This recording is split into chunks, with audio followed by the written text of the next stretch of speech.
Meeting to order. Thank you for coming to our first FinCom meeting of the year. We're going to get started with, the first thing I wanted to talk about was the role of the Finance Committee, but if you don't mind, I'm going to hold off on that, just because the two potential new members, I'd like them both to be here to hear it. And then the discussion about new committee members will also have to hold on. Can we talk about the Board of Health's transfer request now?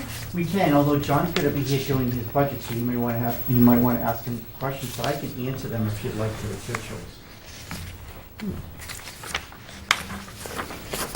Maybe, can we just jump to some budgets so that we're not wasting time? Sure. Do you guys mind if we just kind of dive in? No? And start going through the budgets that David normally presents to us? So that would be the 8:30 budgets. Oh, next page. Oh, yeah, let's do those, yeah. So the first one is 1720, which is the Agricultural Commission.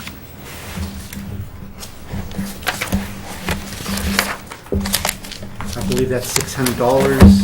It's level funded year over year. What did the Agricultural Commission do?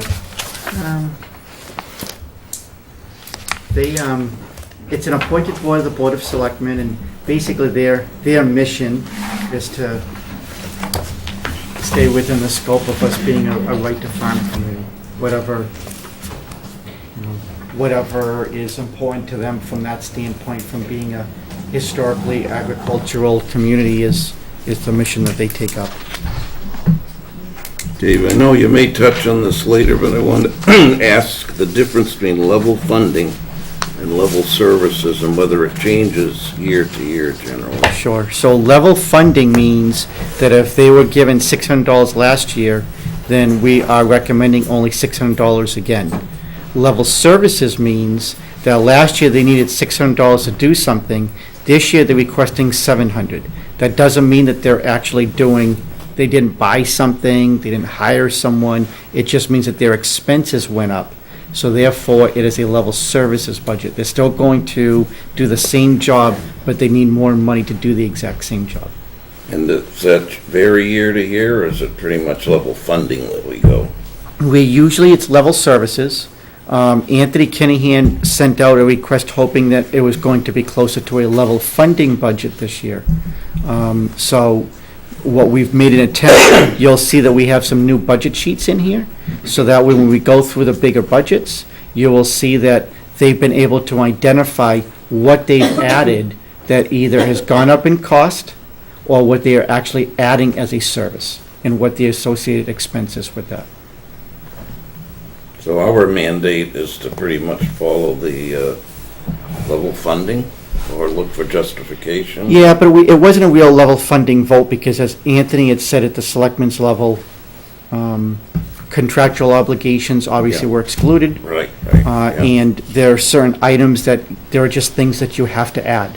Yeah. So he was just asking if there was at any level to stay at level funding. Okay. And that's why we have the additional sheets this year, which I'll point out to you when we get to them, Okay. that will indicate the difference between the level services and the level budget. Great, thanks. You're welcome. Anybody have any questions on this budget? Well, welcome, Melissa. We kind of jumped ahead in hopes that you would arrive. I apologize. No worries. So Scott is also another potential new member. We have to get the committee to appoint, what's the name of that committee? What does he call it? It's the committee to appoint a finance committee. That's it. Yeah, that one. To go ahead and swear you guys in and have you guys part of it. But we have a special town meeting coming up in March, and we have a joint meeting with the Board of Selectmen at that time. So if that committee isn't appointed by then we'll ask the Board of Selectmen to appoint you. Correct. So, but until then, we only have, oh no, we still have 5 of us. I keep forgetting I count. So we can still vote on a few things, but we all have to be here to vote. JP is, Yes, JP has left us. And so we have room for 2 more. if anyone knows anyone who's interested in joining the committee. So all I say all the time, they even said it on the West Bridgewater Hub, all the people on the hub who like to complain, now's your opportunity.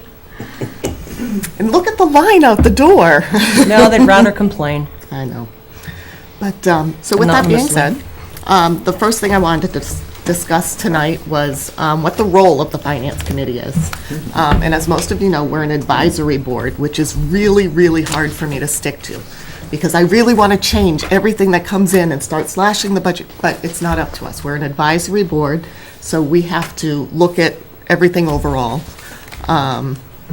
And some of the questions that we sometimes ask are more policy-making questions, and it's not our role. So I just wanted to mention that at the beginning of this season, so that if I start to steer the conversation back onto the budget, that we're getting too far into a policy situation. I mean, we can go back and forth and share our thoughts and feelings as much as we want, and I know I'm the biggest one to do that. But I'm going to try to rein it in so that we can be much more efficient time-wise this year. Does anybody have any? What would be Thoughts an or comments? example, would you say, of, When I get all emotional and no, think, getting policy, getting involved in Oh, policy? talking about the way a department head runs their department, right? yeah, that would be a way. I mean, that's been agreed upon, so there's no sense in, I think that's You just kind of what I'm reiterating. trying to say. The other thought I had is, what is it, at the end of the budgeting season, I write that letter that goes in the cover of the book. Yeah. And it would be a lot easier if we started out budgeting season identifying a few topics that we really wanted to focus on this year, that we wanted to have a consistent thread throughout our budget season of what we were trying to accomplish. So I was kind of wondering what your thoughts were on that. I know some years there have been members who are very focused on sick leave buyback. And then there's been other years where people have been really stuck on, wages or stipends, or there's just been different issues each year. And I didn't know if there was anything that you guys really wanted to focus on this year. And now I can start my outline for the letter now instead of the night before it's due. I mean, this brainstorming, and just so, I think it's helpful just to throw ideas out, but one thing that just jumped into mind when you said that was value. I mean, I think people always complain, I think the common complaint that I'll read is that the taxes are too high, and I don't know what that means. So there's a perception that they're paying more than they should for the services that they receive. And I think that we need to dispel that myth. I mean, we're taxpayers, and we're here as taxpayers. And nobody wants to pay taxes, but we have to pay taxes. And our taxes run the town. And is our tax fair? Are we overtaxed? And I don't think we are overtaxed. And I feel that part of what we do is part of what we should be doing is helping people understand that that it's very difficult to fund a town off taxpayer revenue, and that we're actually doing quite a good job at it, and so therefore people are getting quite a value for So their dollars. focusing on the value, I think that's important. Do you get direction from, say, from the selectmen or from Dave? Do you give some type of, because I know in my company, when we start our budgeting season, this is what we've got, this is what you got to do with it, figure it out. So is there some type of guidelines, or are we just get the books and just kind of try to wing it from there? Because what I just heard you say earlier was level funded, which means to me is you want to pretty much come in with what you came in last year. So that was the original desire of Selectman Kennahan, but after this happened over a series of meetings, and he recognized that that really wasn't going to be workable. Okay. So he then amended it to say, okay, well, obviously we have contractual obligations, we have other obligations we have to meet, but the spirit of it is to be as close to level funding as possible. Okay, that's all. I think one question I'm going to ask, or try to ask each department head that comes in, is try to get an idea of what their infrastructure needs are going to be, or what they foresee them to be in the next 3 years.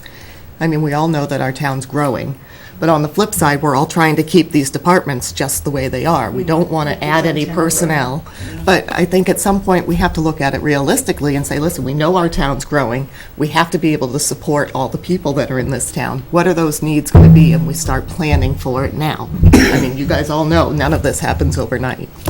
So I think that's what I was thinking. I like the value idea. Anybody have any other thoughts? And it's something we can talk about I'm each wondering year. if the average taxpayer really understands what we do, in understanding that we're also taxpayers and we're the advocates for the taxpayers, and we spend a lot of time going over this. Sometimes I've got the feeling that they, that we're sort of rubber stampers. Whatever comes across, we rubber stamp. That we don't truly vet or get the information. They don't we need to understand the vetting that we do. Yeah. How we convey that, I'm not sure, but. And I think what you said earlier was really important about the role of this committee, that you want to come in here and say, And what fix do you need the everything. $600 for? It's really not that important, cut it. Right. And we're not really here to do that. Right.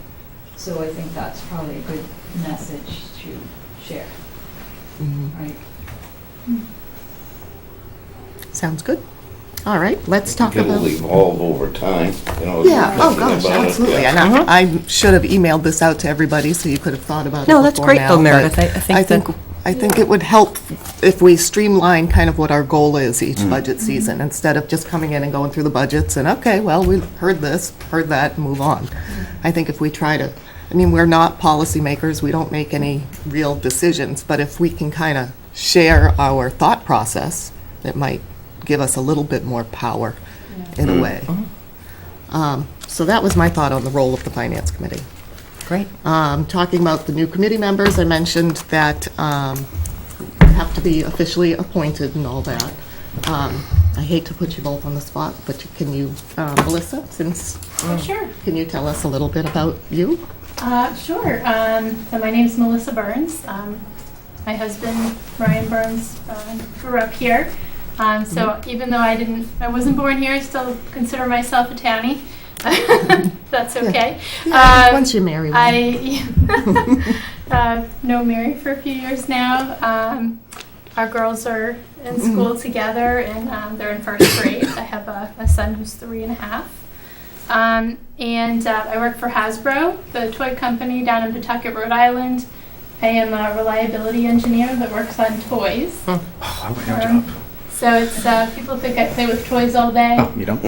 More I tell the team, what they can't do. It's quality assurance. I have an MBA from Bryant University, so I had taken some accounting classes and learned some finance, and I'm really just interested in helping to make a positive impact on the town. Getting to know you all and seeing how I can best do that. Right. Great, thanks. Awesome. Thank you. Yeah. Hi, Scott Weatherby. Like Melissa here, I'm not a townie, married one. So we moved here after our first kid. I've worked for about 20 years in different financial institutions, starting on phones, working through controls, and now I'm an IT director for I think we're a top 100 company nowadays.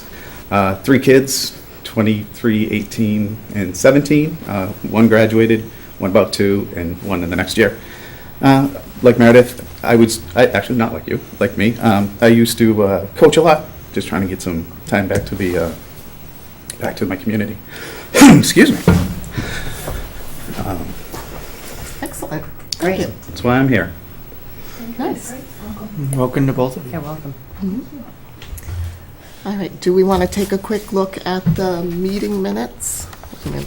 Where'd the clock go? The clock's gone. Yeah, it came off, it's about 6:50. 6:51. Then, I'm sorry, we're going to skip that for the moment, and we are going to do budget hearings. Treasurer collector, you were here on time and early, and I Right. completely ignored you. Sorry, Scott. So I'm going to move so that way everybody can come over here for their budget hearings.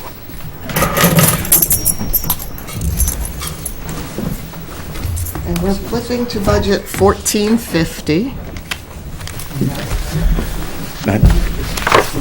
Everybody just introduce themselves, and we have them do the same? No? You want to know us? We just need to know about that, of course. Nice. Not one-sided at all. Fine. No, I'm Mary. Oh, we have name tags.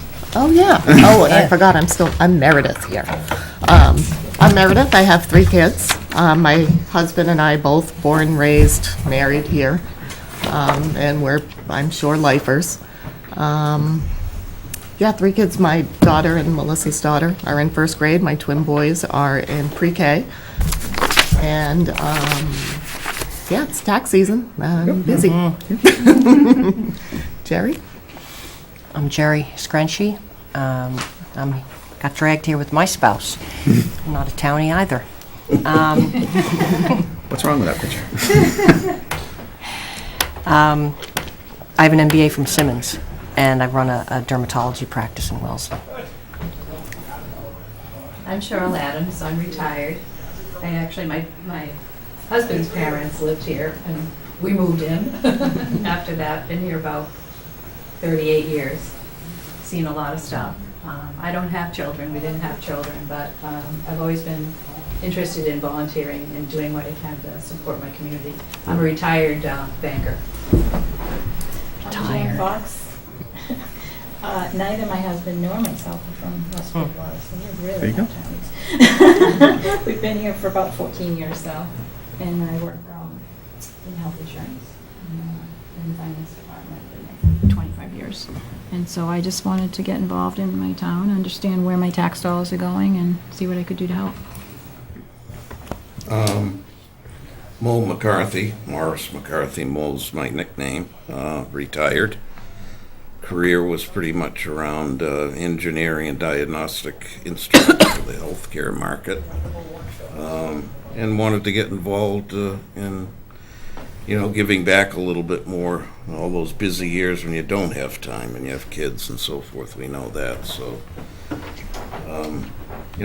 you retire, you begin looking at life a little bit differently and what you can do and giving back. We lived here about 10 years, moving from California, where we lived for 10 years as well. So here we are.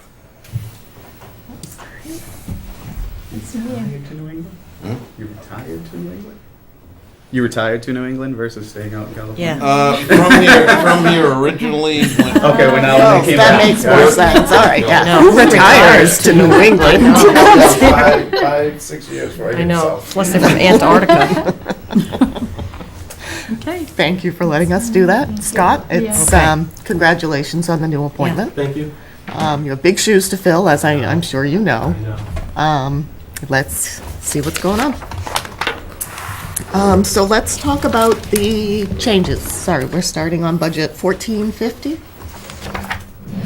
And let's see what's changed. So we have extra book, no? We can share. We don't. How did that happen? They usually make extras too. That's not me. Alrighty. Good. All right, good.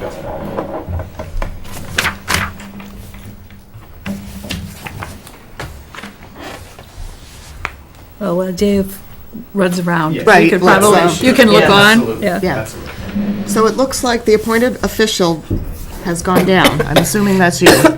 Yes, John was here a long time. He made more money than I'm making, so that's down about 20%. Okay. The next 3 are my staff.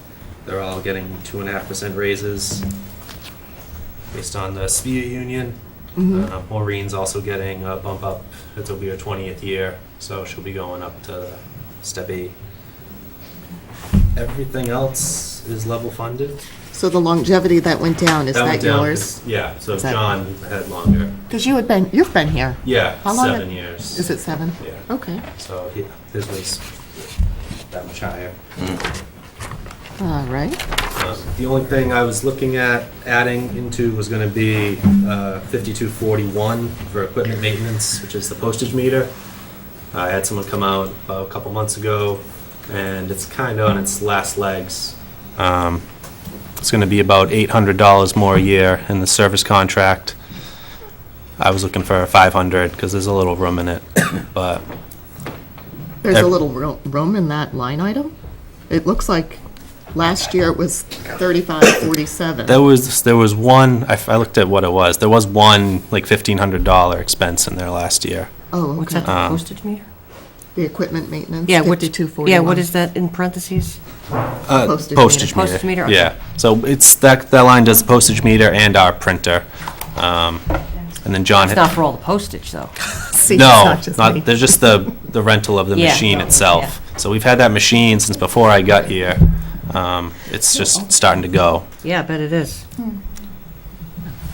So that was the only increase I was looking for. That's what I'm like, they've never left us pens before. I was all excited when I'm sorry. It's okay. I did not mean to interrupt like that. Pardon me. But we walked in, we've never been left No. pens before, and so we all get pens. Very and exciting. they weren't working. We're in a tight budget Yeah. here. That is a tight budget here. Sorry. That's okay. Okay, so does anyone have any other questions on, oh, I'm sorry, you were talking about the new meter. When do you expect to hear back? I have a contract proposal, so I could get it anytime.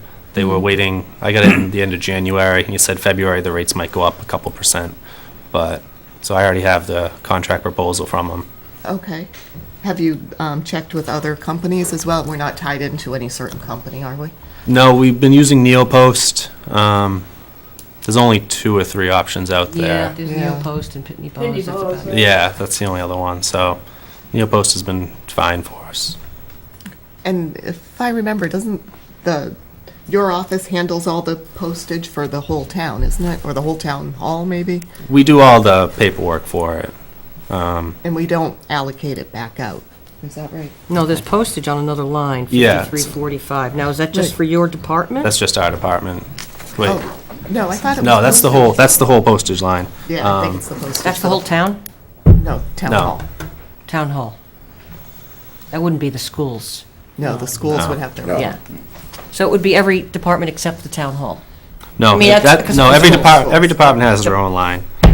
Has their own postage line? Yeah, For the most part, most of the Yeah, they postage should. is done through the town. yeah, because on the mach, Oh. That is But we all allocated. have a couple $100, but if it goes through the meter, then a lot of times it goes to the town clerks. Like his office is the one that monitors it. Do we have other meters in the building? Oh, all right, that was where I was going. Okay. Let's try to centralize, minimize the expense. Well, we there's a lot do- of rules on the bulk mailing. Yeah, the COA, Send out a lot of stuff with bulk mail, you have to. yeah, and it has to be certain informational. The COA uses it to do their newsletter. When we do our mailing for the tax bills, the person that we go through uses bulk mailing. But we can't just do everything. We do get 3 cents off by using the meter. So they're 50-cent stamps now, it's 47 using the metered rate. No way. I didn't know that. Yeah. Did stamps are now 50 cents a piece? Yeah. I didn't know that last week. Yeah, they went up a month ago. I got a whole bunch of forever stamps. I feel like I just won. Is there any It's 2 thought, and cents I know it's not stamps, trying to be 1 policy, but I cent know stamps, the old in our ones. company, we actually charge people to send them, to kind of alleviate some of that cost. So they say, hey, why don't you get it electronically, or pay me X amount of dollars to get it? We haven't discussed it. Yeah, but There's remember- probably restrictions on that, because Yeah. everybody And has that's the another ability to receive policy. electronic. Right, I'm out. And understand, a majority of what they send out is your taxes. Yeah. So if we send a taxpayer, hey, you're also going to now pay for us to send you your Fair taxes. But the reality is that a majority of what you send out is your real estate taxes, personal property taxes, commercial taxes, and excise tax. Yes. That's the majority of it. All right. Did you have a few other budgets to go through with us? Yep. You do. 7,100.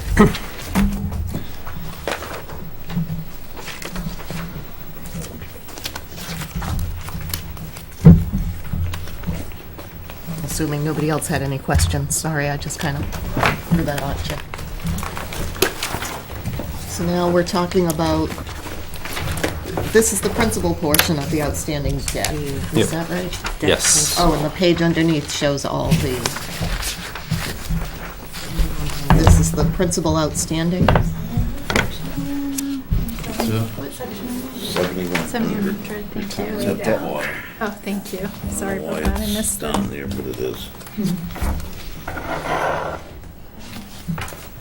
It's a miracle. There you go. Thank you.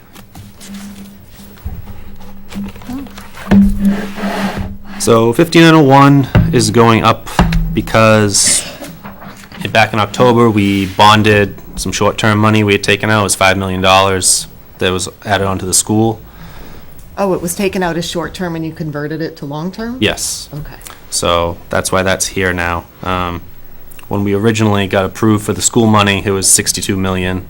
We didn't take all of it out because we didn't want to pay interest on money we're not going to be using. Of course. So we took out 27, I think, to start, and then we ended up using an extra 5 million. So the school says they're done with borrowing for that, so. Yeah, We- the school building committee disbanded. Yep. So we bonded that back in October. So the 900,000 was just for the 27 million. That payment went up to $1 million this year, and then we had another 235,000 for the new bond that we took out. So that's why that line went up. The other lines, I believe, are level. The 5922 is the bands. That's bond anticipation notes. That's for short-term borrowing. So we have one municipal purpose loan out right now. Last year, we took it out for 3 million. This year, we paid off 1 million of it and got it down to 2. Now, what does that mean? You took out something for 3 million last year? Yeah, so the short-term borrowing, when you take it out, you have 10 years to pay it off. Okay. You have to pay it down every year, and then after 10 years, it has to be paid in full. So, on the last page of, That section? yep, it's the municipal purpose loan. Actually, no, maybe you don't have it. I might not have included it. Just, I don't have copies. I have some. But that has all the short-term borrowing on it. So those are all the projects that we still have out there. We were able to pay off we paid off the $650,000 school note last year, and we paid off one of the water articles as well. The $200,000 this year, we'll be able to pay off 3 more. We have a salt barn, a forestry truck, and some town hall work that was done. We could pay off all those, and then we'll only have short-term borrowing left on the fire truck that we bought in 2012, and we could pay that off in full next year. That's still under the bands? That's the bands, yep. Okay. What did the school do with the other 5 million? They weren't done building it? Uh, Been occupying it for a while. yeah. I don't know exactly what it was for. I didn't hear the there was a- question. I'm sorry. What was the question? What, $5 million that Why it was short-term and they just turned it over to long-term? Basically. Well, Doesn't it's- that have to do with the time? Depending on when they need the money, Yeah. you can get a ban in a month. Long-term borrowing takes 3 to 4 months to get everything done on it because we have to get credit ratings checked. Bond counsel has to look it over. There's a whole process. So, And it's expensive, too. yeah, it costs. The last one cost about $80,000, I think. So we don't want to, Doesn't cause that to convert from short-term to long-term? No, the long-term. The rules on it are just different. So the short-term has to be paid off in 10 years, Okay, but they're generally 1-year notes, okay, and then you just have to roll it over every year. The long-term is just set. okay. Can So- I ask a dumb question? Yeah. Bands? Bond anticipation notes. Thank you. So you're expecting the money will be bonded. all right. Does anyone So have any? 5901 again was we converted to long-term? Yep, That's going to be additional interest, is that? yep. So on the 5902 line in 7510, that's why the interest went up there also. Because you're, yeah. Yeah. Is there a reason why we did that, or just Yeah. takes too long to explain all of it? You have to. It's not efficient to keep paying one at a time because the interest rates, if they go up, then Yeah. you get stuck with that. Okay. So, Yeah, with the interest rates looking like they might go up. Yeah. We're okay where we are. Mm. yes, our financial advisor, we use Unibank Fiscal Advisory Services. They're constantly monitoring if we could refund a loan. After 10 years, you can refund it and kind of like a refinance on a house. So they're looking at the markets, but it does cost a lot of money, so the savings really has to be there if we're going to do it. Interesting. Okay. All right, let's go move on to 7510. We'll talk about the interest.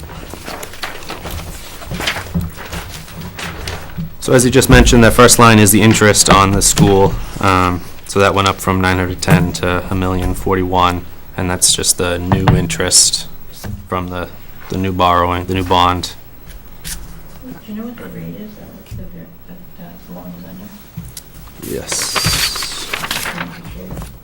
The true interest cost for the original one is 3.32%. That was on the 27 million. And then on the 5 million is 2.489%.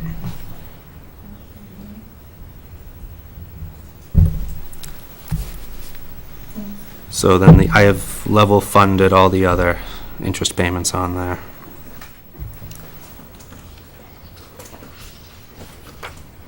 All right, anybody have any questions on this budget? No. Hearing none, let's move on to 7520.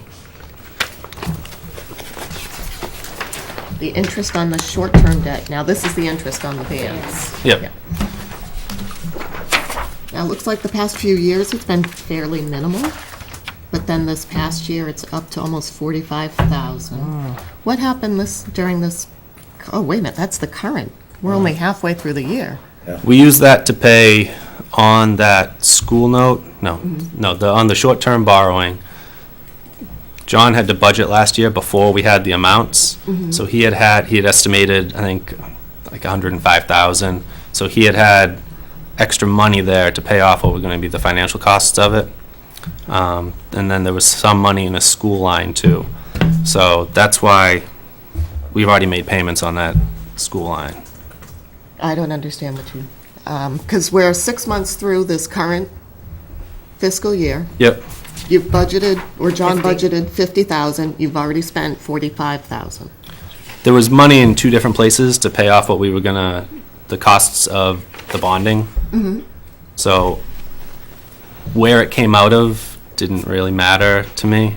So it all came out of here and not out of the school? Right, because I have another interest payment coming up in a couple weeks that John didn't budget, so that's another 80,000. So I Does the have, school know they have to pay that?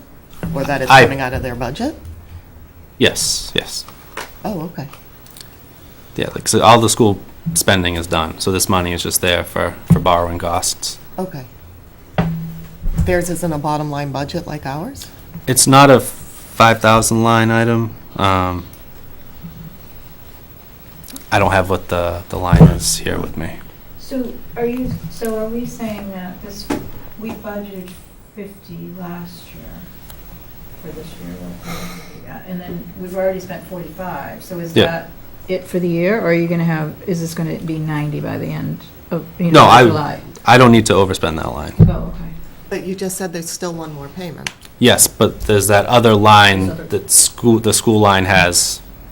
That's where it's going seven- to come from? Yeah. Okay. And the Okay. school is, they know this. Yep, yeah, They that's, budget. yeah, it's, I don't know how the school budget works, but it's the only thing the money is just, Well, I would just, my only concern is, I Yeah. mean, they're. No they're- surprises. Yeah, no Yeah. surprises, because This- they don't have room for surprises. believe me, when I first started looking at all this, I had to call John to have him go over with me, because it didn't look right, but he assured me, and then we went over it, and we talked to the FA, and we had all the Have money. you talked to the school, though, but made sure that they are going to be able to fund it? Well, it should have been in their budget. Yeah, it's just, it's in an account, it's not an account that closes out at the end of the year. Oh, it's not? No. It's not part of their regular No. bottom line budget? No, it was just part of their borrowing when all that money came in. Oh, it was part of the original warrant article, maybe? I believe so. All right, that's different. It makes sense, I just can't imagine that John would leave Right. a loan unfunded. And I know the school's budget's tight, so if they're gonna be paying an interest Yeah. payment that they're not expecting, no, I yeah. think that would be Their really budget's bad. pretty tight. The confusion is because we had to bond money 2 times, and in between bonding the money 2 times, we did the short-term ban. And so the money is there, it's not coming out of the local school budget, That's why traditionally we had funded this line at a lower amount, but John said to me last year, I need to approve it at 50,000 because I can get a lower interest rate, we'll pay off what we have to, and then we'll bond at a later date. So that $44,000 was a one-time hit, meaning that you see it through 6 months, it is not amortized then over the next 12 months. That was his one-time cost up front. Okay, that makes sense. All right, I'm good with that. Yes, that's good. That's good. Any other budgets you'd like to talk about? No, I'm good. I kind of figured that. Well, you did a good job. Thank you. Thank you very much. We didn't make you cry. No, Wouldn't bitch you. Tell all your friends how nice you were. I will. But thank you very much. You're welcome. This stuff's complicated. And then have us fire questions at you. It's a, To be intimidating. yeah, the debt's, it's complicated. It's, you just go in circles looking at the stuff, and so it's been a lot to learn in Thanks for 6 educating months, us. but I try. Thank you. You're welcome. See you next, well, hopefully we'll see you before next year. Yes. Sure we will. Nice meeting you. What time are we at? Budget hearings, it's time for the fire department. And there he is, right on cue. Wow, There is hi. another new Another new guy. guy, watch out. We call those FMGs at work. I don't know what you guys call them. Worse, I guess. I'm not going to spell that out for the rest of you. How are you tonight? On camera, I didn't swear, I said 3 letters. You want me to swear, you'll know it. Follow up interpretation. That's right. Could be about flowers.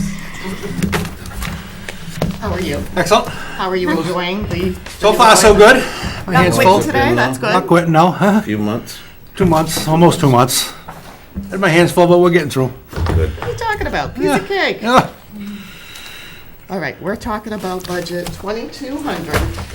Let's flip over. Have you met everybody? I know I'm Kenny May. I've think seen so. most people around. Hi. To, Scott Weatherby. Hi, Kenny, I think you know. listen, Kids play ball together. Yeah, okay, that's all right. Baseball. Hi, Hi. Melissa Burns, Melissa, nice to meet How you. doing? I know you. Yeah. Jan Fox. No, Kenny May. Cheryl Adams. Cheryl. Jerry. I think I met you first, yeah. Don't Most, forget Jerry. most of my stuff is contractional, but I'll go through everything. Yeah, what the changes are. Appointed officials, contractional, obviously. Clerical salaries, I increased on a request, I'm going to be requesting to the Board of Selectmen to change her, retitle her position. She's been in the same position for 17 years as when she started. She's she right now is at senior secretary and want to try to change her position to head secretary. She started 17 years ago and the position has changed. And that's over- under permanent salaries, is that where we are? No, that's under clerical salaries. Clerical, So okay. you're gonna change her from senior, you're gonna skip principal and bring her to head Yeah, secretary? her job has changed from 17 years up to where the top, where most of the people being hired in that top category Fine, today. You know, the teachers would love to be able to do that, skip a Did you whole say category. skip a whole section? Yeah, she's been doing this, she should have been gone straight up through for years ago. Okay. I don't know if I can buy into that.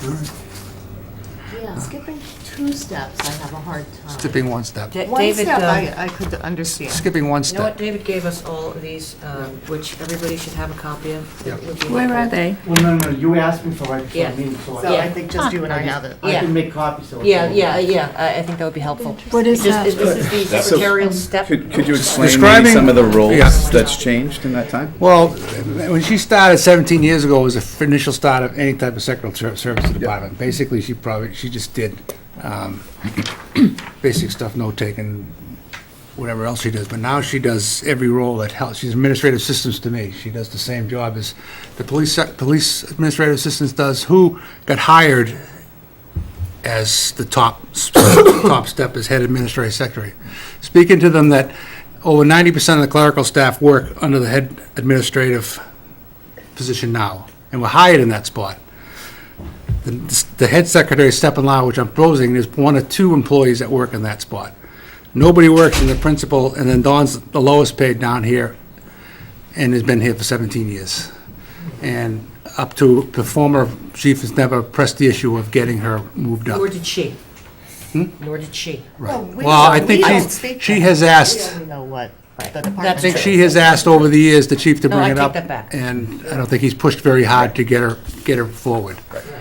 And working with her and what she's done for me over the past 8 weeks, that I couldn't have gone this far without her. She's doing a tremendous job. Geez, 8 weeks, skipped 2 steps. What will happen Well, next year? just curious, I mean. Well, I mean, obviously, I'm I'm just giving you wondering my about the opinion, roles. that's, you know, Nice. Job description.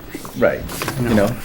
No, but seriously, I mean, because some folks that stick in the same job all the time, they kind of just keep on going, Thank and you. they get their, oh, sorry, not this year, sorry, not this year. That's why I asked what the role was compared to what you did 17 years ago and what So you do again, today. she's going from Right. senior secretary, you can see. I'm just trying to get her into a that's the position that second she's getting category. paid to what They she's want to push her doing. to head secretary, which is the 4th category. And I just kind of disagree with that in principle. No, I I'm- think that's a large, again, we're talking about value, and you're asking the taxpayers to swallow a lot. And it's only one person, and I get that.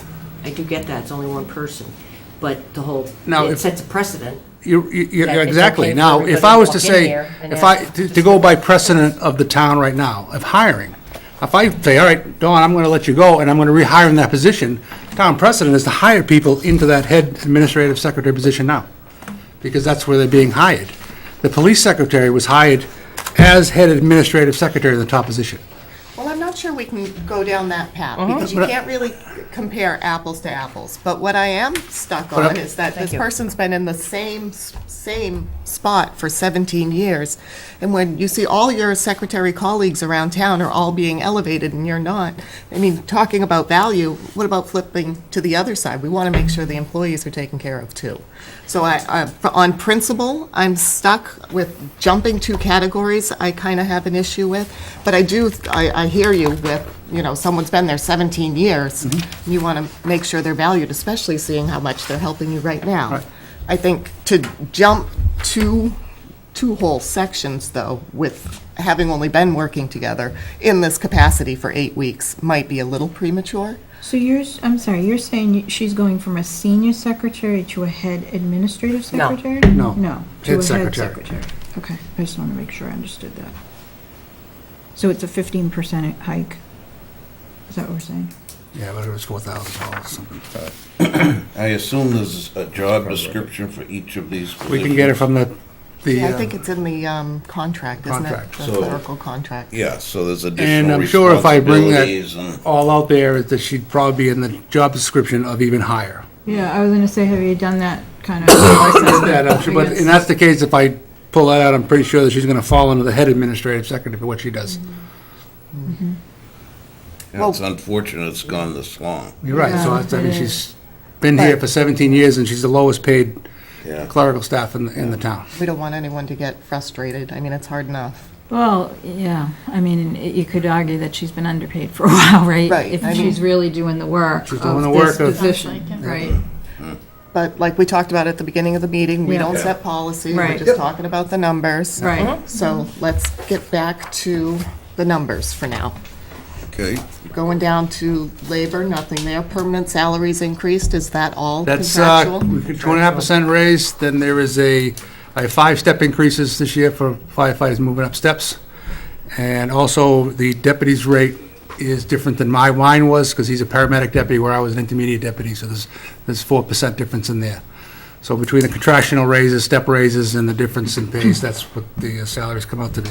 So did the deputy, is it 4% up or 4%? He's 4% down? higher than I was, Okay. because just the contractual way the deputy paramedic makes more than a deputy intermediate level Oh, that I okay. was at. Okay. Okay. So why is the holiday bumping so much? Is there? The holiday is, it got cut last year, but the holiday, vacation, and personal time is figured.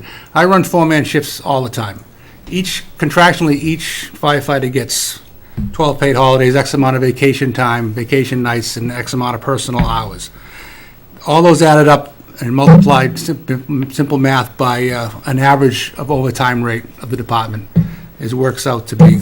And each guy gets 12 paid holidays, it's 16 guys, 17 guys, and that's by an average overtime rate is what it turns up to be. So I don't know Coverage. what holiday pay has to do with overtime. Because they take their holidays as Related? vacation days. They get 12 paid holidays, they take as days off. And to fill that shift is, Oh. we fill it at overtime. Well, that's So a- it's So basically a day off. When Lenny was the chief. He Yep. explained to us, and maybe you were with him, I don't recall, but he explained to us that at that time, the firefighters' schedule had to be posted in 30 days in advance, but the firefighters could request their time off 7 days in advance, and that contributed to the overtime because you could be posted to work March 23rd. Right. And then on March 7th, say, oh, I want that day off, and then the guy who fills it gets overtime. Right. Yes, I right. remember. Every time that somebody is off, it gets filled with overtime. So that unfortunately, what it has unfortunately the impact of doing to the taxpayer or is creating a large overtime burden. And that's unfortunately the way the policy's written. But you can see how it creates an overtime burden, because Because that's, as we run four-man, that's as slow as we can go. We can drop manpower, not cover I wanna shifts, and we'll be ask about understaffed. that. it's really not the fault of the four-man Right. shift. It's the issue is that the schedule is written 30 days in advance. Our schedules are written 5 years in advance. I mean, we work a rotating schedule. I can tell you what shift I'm gonna work, well, I'm not now, but before, I can look on a calendar and tell you when I'm gonna work Christmas 5 years from now. Yeah, I thought last We year worked- we were doing 3 men on at a time. It's always been four. Thought they had reached a solution to cut back That some there of was a- this So overtime. all negotiated, I'm afraid, isn't it? Yeah. The I know there was a notification point is where there were just negotiated. three. That's it. I mean, yeah, we run four-man shifts. We always, well, up until there was two-man shifts when I started. And then we've gone up to three-man shifts, and now we're up to four-man shift over the last 20 years. It almost feels like you could hire another firefighter for less money than you're paying in We had that overtime, right? conversation. Yeah. Yeah, we had that Wouldn't- discussion yeah. last year. But I wonder if it would be worth it still. But no, there was, last year or the year before, there was a freeze on the budget. And my understanding is the department head was told, you gotta run with 3. And that was done for a few months. I've never been dropped from 4 to 3. Has it ever been 3 guys on instead of 4 at the fire department? It's never scheduled that way. No, we've always maintained, when we went up to four-man shifts, we've always maintained four-man shifts. Wait, like, not last year, maybe the year before, there was a budget issue. Correct. So at the end of, if you recall that when I got here, every single year, the fire chief was always coming in, getting extra money. Yeah. And so I saw that one year, and then year 2, I said, it's gonna go over your budget. And so I would say that the June of that year, and maybe about a week of May that year, we ran 3-man shifts, so that way we did not backfill. I don't ever remember running light on shifts. But we did. But, I mean, these guys do. Clearly, we don't want to do that. No, you really Right. don't. It's not, these guys are doing a public safety job. So for a short term, just because we had to stay within budget, that's what we did. We did not backfill at that time. I didn't know how long And- it was, yeah. And obviously, like most people in this room, you're gonna see vacation time spike when the weather gets warmer, which is like June. So whenever he had vacation time, he just didn't backfill and ran his 3-man shifts. So is that why we've only spent 46,000 so far? You expect that to drop? On Year to date On on the how- overtime holiday? holidays, yeah, because guys aren't using their holidays, so Yeah, come May and June, it's gonna spike. it's gonna spike up. yeah. Well, the holidays, that's not like Christmas, New Year's. They get that's- 12 paid holidays a year, and whether they work them or not, they don't make extra money. They have them as days off. They can take any time they want Oh, I see. per contract. It's not like our holidays, we have to Right. take, certain Right. days off. Right. Is that above and beyond regular holidays, like Christmas? No, well, if they work Christmas, they work Christmas. We don't Yeah. get any Yeah, paid there's no difference. We just such- get them as other yeah. days off. Right, right. Has your department grown in the past year or 2? Well, we've always had, and actually, we're down a guy because we've had a guy injured out for almost 2 years, so, Oh, okay. which is creating a burden itself, covering shifts, so. We had one group that was 5, but he's, with one guy out, is maintaining 4, and I have a guy that's out injured now since the first of the year. So, and then plus, I have an empty spot from my spot that hopefully we'll be filling next week. Oh, okay. So he's just waiting for him to get his physicals and physical agility test done so we can fill that shot. So I got 2 open spots right now. Okay. All right. Could you take a quick look, Chief, at gasoline and oxygen supply year to date, and then what we expect for next year? Kind of putting, if you'll notice on the ambulance supplies, Yeah. that's way over. So it's Where are you? I'm sorry, yeah, where are we? 5480, 54. 5500, and 5501. Oh, down can we go back up and go through the changes first, just before we jump too far? All right, we'll go. Oh, okay. Sorry, yeah, we're sure. still in the So- payroll. So that's where those three, but the other sick time and the injury I kept the same, and the overtime recall, basically I just went up time and a half for what they made, so 3.75%. They had 2.5% increases, and I just raised that by, just because it costs more to fill those because of the overtime rates. What's that? What line was that? That's the overtime recall and sick leave. So that just went up, that basically time and a half rate, because they got 2.5% raises, so I just increased those by time and a half. So what's on the educational incentive? The educational incentive is that I have, by contract, guys that have bachelor's degrees, associate's degrees, and 30 credits get X amount of dollars. This year, I hit a bunch of guys that had them, just turned them in this year. I have all their transcripts. Some have 30 credits. We have 2 guys that just got an associate's degree, and 1 guy just got a bachelor's degree. So that's just an increase. We went from 2 guys with degrees to like 6 guys with collecting money now. Yeah, but that's great. Yeah, Education's it's a good. They're all working on it. Longevity, actually, I think with that went down a little bit because with fire chief's gone and a couple of guys, it worked out to be a little different. The only non-contractual item I did go up on was on IT, because I got, trying to progress in technology, which we're far behind on. I had purchased 2 computer programs that enhances the department's operation as far as training and communication period, and then plus on how I can bring people in off duty. And I purchased those programs upright, and then the yearly fee was, one is $13.50 a year and one is $6.50 a year, just to continue growing, trying to catch up on technology. That's why I increased that line item, so I can continue growing. All right, and now, I'm sorry, we can go back to Mo's question on, Gasoline and oxygen. Oxygen, a few years ago, I changed supplies because I thought that the price was crazy this guy was charging us. And there was fees that I didn't understand, so I changed it to the same company I get my supplies from.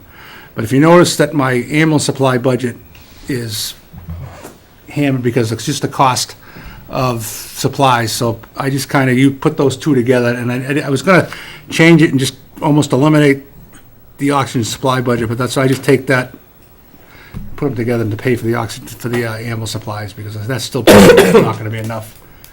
With the ambulance calls we do today and the cost of supplies, it's crazy. You know, you doing literally 3 times the ambulance have to calls. prepare for Reimbursement everything. from, Well, we bill for insurance companies, and I don't know if Dave, you know, we get X amount of back to the department, then the town gets the back. It's all part of the ambulance billing. Yeah. It gets kicked back to the, the town. Gasoline budget, sometimes it's up, hard to say. sometimes it's I mean, down, it may you go know. up again, yeah. Depends on the weather, we use more fuel and less fuel, and it's not, so that's kind of a. All right. And everything else I'm going through, there's no other changes. All right, well, So just can I ask a question? I'm just curious why the equipment 5243, equipment repairs and maintenance, has gone down. The actual in fiscal 16 and fiscal 17 were much higher than what was requested. Is there anything that contributed to that line item going down so much? That's something that Chief dropped. I didn't drop it down. That must have been dropped down from last year, from Chief Hunt's budget, I think. Do you know what goes into that line? That maintains all of our equipment that's outdated right now. That repairs all of our saws, equipments, not trucks, but it's portable equipment, portable pumps, Portable jaws. equipment, okay. Yeah. All of our Interesting. chainsaws, pumps, Went down quite a bit. yeah.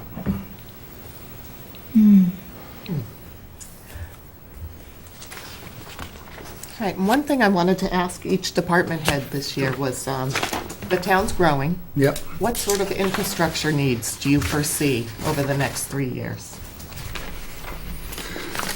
For us ourselves, space, our building. We put the addition on, but we never, that fire station again was built in 1950-something, we added on for personnel and administration, but we did not add on for apparatus bays, garages. Right now, I have a spare ambulance that sits outside, I got a forest fire outside for the winter, and a pickup truck that sits outside. And that's where we lack space in that manner. And police chief will tell you the same thing, he's got cruisers sitting outside. Wait a minute, those buildings, we're still paying for those buildings. Yeah, well, they never touched the garage space on our place, It's just, yeah. so. Around it. What about as far as personnel? Personnel, would obviously love to increase, obviously, by going up to, 5 guys a shift and running down to 4, we save overtime money, but then you increase it on the other end. Well, don't we have part-time firefighters? I have a few call firefighters, yep. And that's They not come an in- option? or- Well, they come in as needed, Okay. not to work full-time, but they back up our full-time firefighters when we have larger incidences. We can't do a whole lot with 4 guys. No, I know, I realize that. I just didn't And know so- what role they played. Yeah, when we have biggest, from accidents to fires or any other, those 4 guys are tied up, we bring them back off duty and call firefighters, come in and back up our full-time firefighters. Do you have any data on what the cost is, a yearly cost of an additional firefighter, all in for everything, versus what that would offset in terms of the overtime? It's probably cheaper because you're looking at probably $75,000 a guy. But I said, do you have any, No. instead of like anecdotal, do you have any data? No. Okay. But I think that's something maybe we should talk about in Yeah. the next year or Sure, two. we can do is maybe it would be cheaper overall, and Yep. I'm saying cheaper just because we're looking at numbers. Yep. Right, but to, Indeed, yeah. Yeah. but to bring someone in to reduce some of the overtime lines. Space, I mean, I don't know I what's can't help good, you. I don't know Yeah, which no, one. that's something to that cut. we're gonna have to look at in the future as far as if we have to, I'm not saying to add on to the garage, but, somewhere in the property, building some sort of I a don't know storage the answers. facility. Yeah. That's something to look at. I know I hear it from Sean too, Yeah. with, the highway barn. Yep. They park these trucks like within, Yeah. I don't know how they do We it. talked about that option, but he's got no space over there to Right, put. he's got no. We couldn't store a shovel in that place for us, Right, Pretty tight.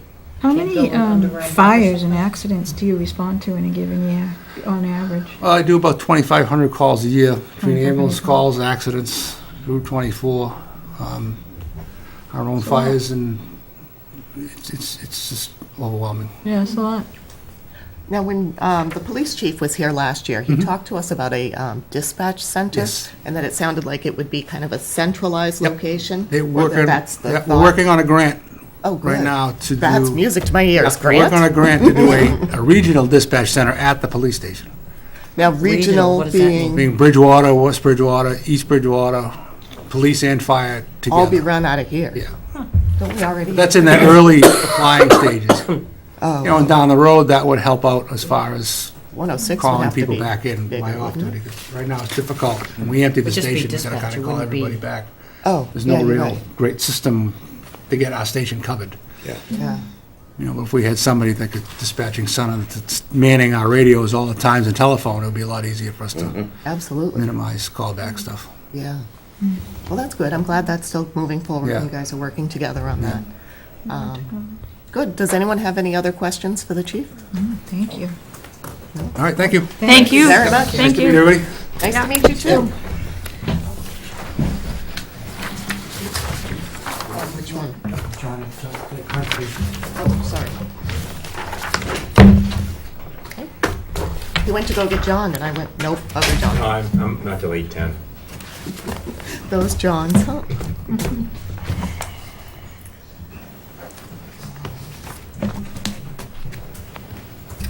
So we're going to be talking about budget 1710. And as usual, I will Yes, you have to. recuse myself. Well, you're not voting, so you can ask questions. Yeah, that's true. You can ask yourself questions. Ask yourself questions. Or Mo be our guide, tell us what we should be asking. I mean, within reason. Pretty straightforward, I know, Ryan. Oh, that's right, yeah. Hi, Melissa would John. have to recuse herself on those votes as well, because her husband's on conservation. John, have you met Ryan's wife? No. Ryan Burns, this is Melissa Burns. Hi Hi. there. I think we may have met at Park. The whole were you at family's Park Day? involved. Yes. Yeah, okay. Yep. Remember you there? Yep. Wow. Nice to see you again. Nice to meet you. I would say not because the Conservation Commission members are not paid. Oh, Yeah, there's no financial gain. that's right. Oh, yeah, she gets Even on a vote? Now, what about, but Mo usually abstains. Yeah, because he's setting policy on the board. Oh, but she isn't. Right. Right, no, yeah. Don't you know, us wives, we're the ones that control it all. We're giggling. Sorry. We're all giggling. We'd like them to remain in ignorance of that. Only the ladies are laughing. Sorry, gentlemen. Sorry. Oh, right. We are talking about budget 1710. How are you, John? Fine, thank you. Good. Nice to be here. Thank you. It's nice to see you. Thanks. And thank you for all the hard work that you guys do. Oh, that's very kind. Thanks. Yeah. A lot of hours. Yes, Can I we got play you. that back just like 10 times? Oh, it is on. Yeah, you said that on camera. Well, this from a man who works very hard as well, so. Right. Right. All right. Would you like to tell us about some of the changes in your budget? The budget is level funded, except for contractual, for the salaries of the clerical and for my salary, the agent's salary. I put in the numbers that you see for my salary, and my chart indicates that it's 3.11% increase. It actually is only a 2.5 increase over what I was paid on an hourly basis this year. And so the number I came up with of $59,819 is a result of some rounding up because I don't want to be under budget using that pay rate. And then also because we're 52.1 weeks That's what I was versus, looking for. The 52 point what this year? yeah, 52.1 versus the 52 last year, which is roughly around about $120 more a week, which if you subtract that from the 1803, it comes out pretty close to 2.5. So factoring in the rounding, just so that we don't bust the budget. As my cover letter indicates, the 2.5 hours each week is, oh, you don't have one? No, we don't have the cover letter. Oh, yeah, it is. Oh, keep going. Last page. Oh, 2.5 hours every week is being paid out of the Wetlands Protection Fund, so we're going to continue that, so that the general budget doesn't have to cover the remainder of my contract. I didn't realize that happened. It's something that's been happening, I think, from after my first 3-year contract was up and my next 3 years started. The selectmen asked if we could take it out of the Wetlands Protection Fund. So what is the Wetlands Protection Fund? Every filing that's made with the Conservation Commission, there's 2 amounts that are required for a fee for the filing. One is under the Wetlands Protection Act, which all that money goes into what we call a Wetlands Protection Fund, and then another fee, it goes into the general budget. And that's charged because of the wetland bylaw that the town has. And so a part of the fees go into the general fund, and the state mandate is that part of it goes into the Wetlands Protection Fund for wetland protection activities. So I can spend anywhere from 2.5 hours or even sometimes more out in the on the sites, making sure that the projects are in compliance. And so it's a truly valid amount, that we're not just helping support the salary, actually using it for It's actual activities, yeah. We also, for the clerical, I estimated a number based on what it appears that the new contract would be for the clerical union. I did keep in the 5,000 for a intern, and the reason for that is that we have two things going on. One, there's some on the clerical end of our department, there's some medical conditions that are requiring our administrative person to be out for some time, and it's supposed to stop fairly soon, but just in case, we might need some extra people in to help keep the office running properly. And in addition to that, we are planning to spend some more time on the open space plan, that one of my other jobs required by my third-year contract. Second three-year contract was the selectmen asked me to be chairman of, well, they actually said chairman of the Open Space Committee, but I asked if the members of the committee could just make me the secretary, but it actually makes me the facilitator, really, for the Open Space Committee. And that was, again, a request to help out that committee, which was having some difficulty getting things accomplished. And by me being in the office on a regular basis, where they are part-time people, all working and so forth, the selectmen felt that it would be a good idea to have me here as the person who could get some things done during the month in between meetings. So one of the things that we're doing is writing the open space plan, and I did use the last time the intern to help with that, plus the stormwater situation that we have coming up, and if everything goes according to plan, early in July, there will be a new general permit that the town has to follow, and by September, there needs to be a notice of intent filed. So I plan to use some of the interns' money for that type of thing. Okay. So you've used a graduate student before, Yes, and they work out really well? Or yes. you They can go both ways. Sometimes they take more time out of my day than what's necessary, but I was very fortunate. The person, and thank you to the town administrator's office, they interviewed a number of candidates, and they found one that would fit pretty well with my personality and their expertise or their training, and it worked out very well.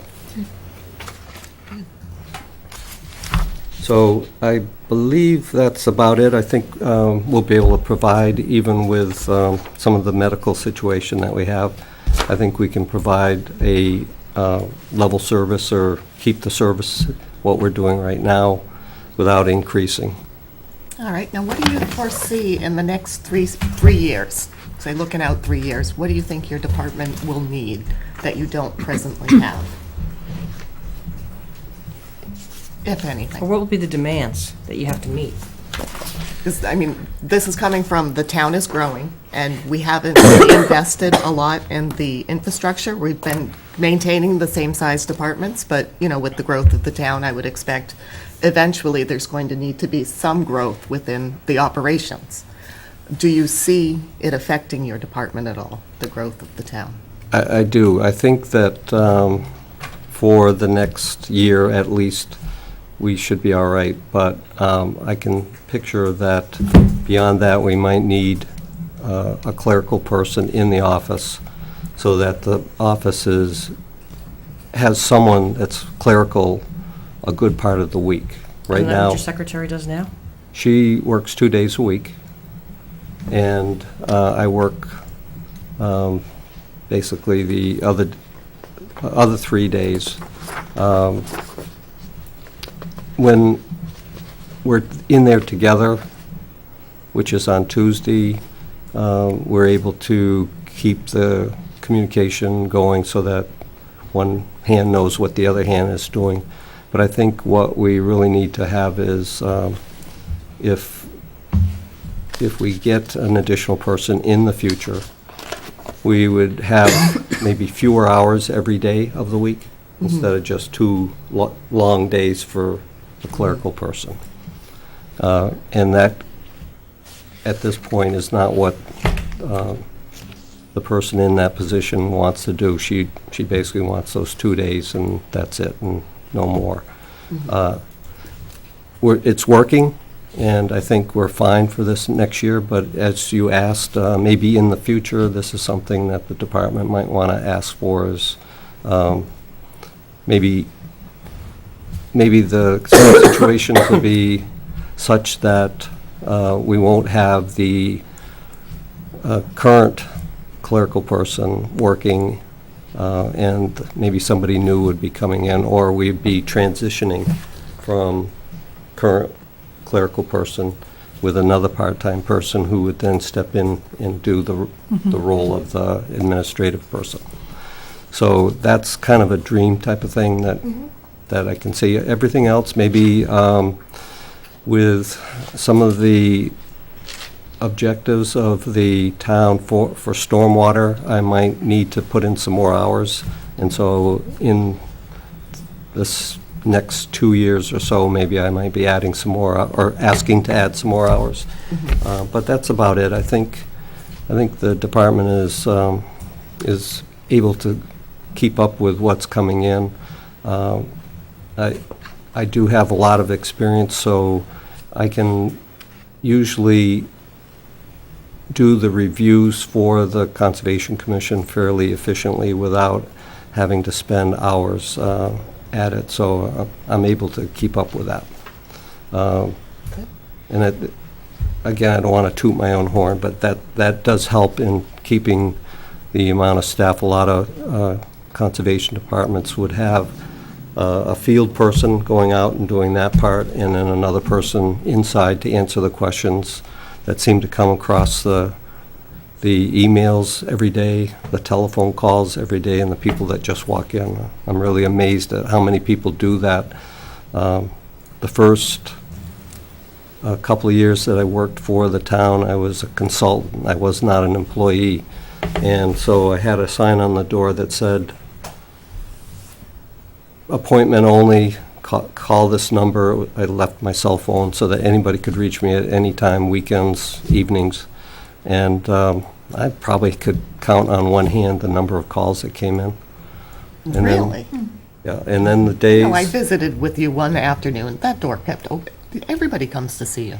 That is when I became a regular employee with office hours. The door is always, seems like somebody's always coming in. So it makes quite a difference having someone in the office. That's great. So Does that's- anyone have any other questions on conservation? Not hearing any, I'll move on to 1715, the Open Space Committee.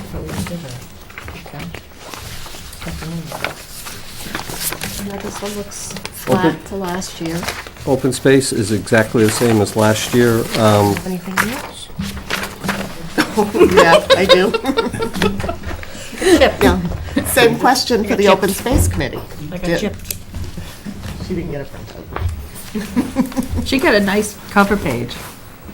How do you see the Open Space Committee, what their needs would be in the next few years? First of all, I'd like to say that the members of that committee are enthusiastic about what they're doing, and they're not just trying to save open space and everything, although that's one of the mission of the committee, but they're interested in getting the town residents out on these conservation parcels, using the trails, publicizing them on the internet, and really getting people out enjoying what the town has preserved.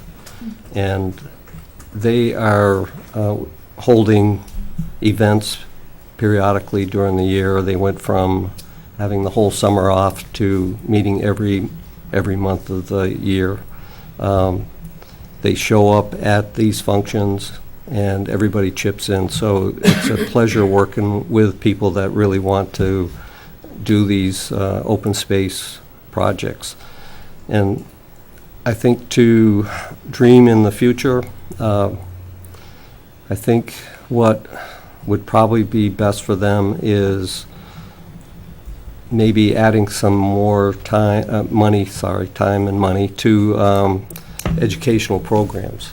And kind of a start for that is that we've developed a face for the Open Space Committee, and the face is Wes Bridgewater. Wes would look like a park ranger, go to speak to kids at the elementary school level and maybe even in the high school, dressed in the uniform as Wes Bridgewater. Would you do that? One of the nice things about Wes is it could be a male, or Wesley is a female name. I got the friend request on Facebook, and I'm like, who is this? I didn't hit yes right away, because I'm like, I don't know So who far, this is. it's me, but it can be one then I'll of hit the yes. one of the members as well, female members as well. So with the educational programs, we could possibly get in some people that would teach some basic conservation type things. I mean, I can do that, but there's only so much of me, and we may need to get some additional people in to teach the young children some conservation programs, and maybe even develop a conservation corps or camp for summer activities for the town. Those are great ideas. Yeah, those are really nice. And part of that came from Reverend Ashton over at the church. She was wondering if there could be like a summer camp for conservation, and it's not very easy to put together, but we can maybe take some of that idea and just hold a few, maybe a week-long summer camp. Nothing where anybody stays over, obviously, but just comes in on a daily basis for a couple hours, and we may need to have some experts who are wildlife biologists and people who can come in and teach the kids how to track animals out in the woods where you see the footprints and identify what they are. But we, again, have a lot of that expertise within the Conservation Commission, and Just using that expertise with the scouts, the Girl Scouts, the Boy Scouts. Yep. And get all the kindergartners, give them a tent and tell them they have to sleep out there. Then they'll really learn. She's just trying to get rid of her kids for a night. Saw right through it. kids are gone for the weekend. Those sound like great programs, really Yeah, good. they do. So those are some of the ideas. That's great. Well, does anyone have any other questions on the, sorry, you're done with that. Hearing any, I think that's all we had for you for tonight. Thank you again. Thank you very much. Nice to see you, John. Wes. Yeah, I knew it. Bye-bye. Bye-bye. See you, John. Now we're on to the other John. Seen one John, you've seen them all. No, I'm Hey, just kidding. Meredith, John, if you're gonna, Sorry, was that on camera? You didn't hear that, did you? Meredith, Yes. I love the idea of asking that question, but I'm wondering if you might want to throw that out to people before they get here. versus- I was Yeah. thinking that You know too. what It's I not mean? really a Because they fair got the question. and Yeah. It would help to have some Yeah, and it data. just drags down you the know. agenda. No, I too think much, it's yeah. great, Yeah, no, I agree with you. Should I not ask it for the rest of the oh, evening? no, it's already too late, but yeah, going forward, I would. Cat's out of the I'm bag. not gonna ask you, John, just so you know. But if you have any ideas, you can, He's like, yeah. So- It's Well, the time it's for my just- budget. Please, I saw his succinctly head cooking, and he's like, present I them got to us. he's like, if you have a couple of, probably. I know. If you what? No, I just want to keep people safe and healthy, so I mean, that's what the Board of Health is there for. Is it my turn, Meredith? It is your turn. Sorry. Thank you, John. It's nice to see you. How are you? Thank you. I'm doing well. Thank you, Madam Chair, and through you to the members. My name is John Cruz. I am the Chairman of the Board of Health. We're starting here- in 1950? Are we going over, I have a transfer, are we going over that, or? Yeah, it's for some- should we do that? Yeah, I guess let's do that first. We have a transfer request from the Board of Health. Right, it's for, 1675 plus another 565. And what this is for, it's for the, we're also in charge of the sewage, if you will, for lack of a better term, sewage system for the town. We have a couple of septic systems, soil absorption systems, one at the Howard School, one at the Roselle.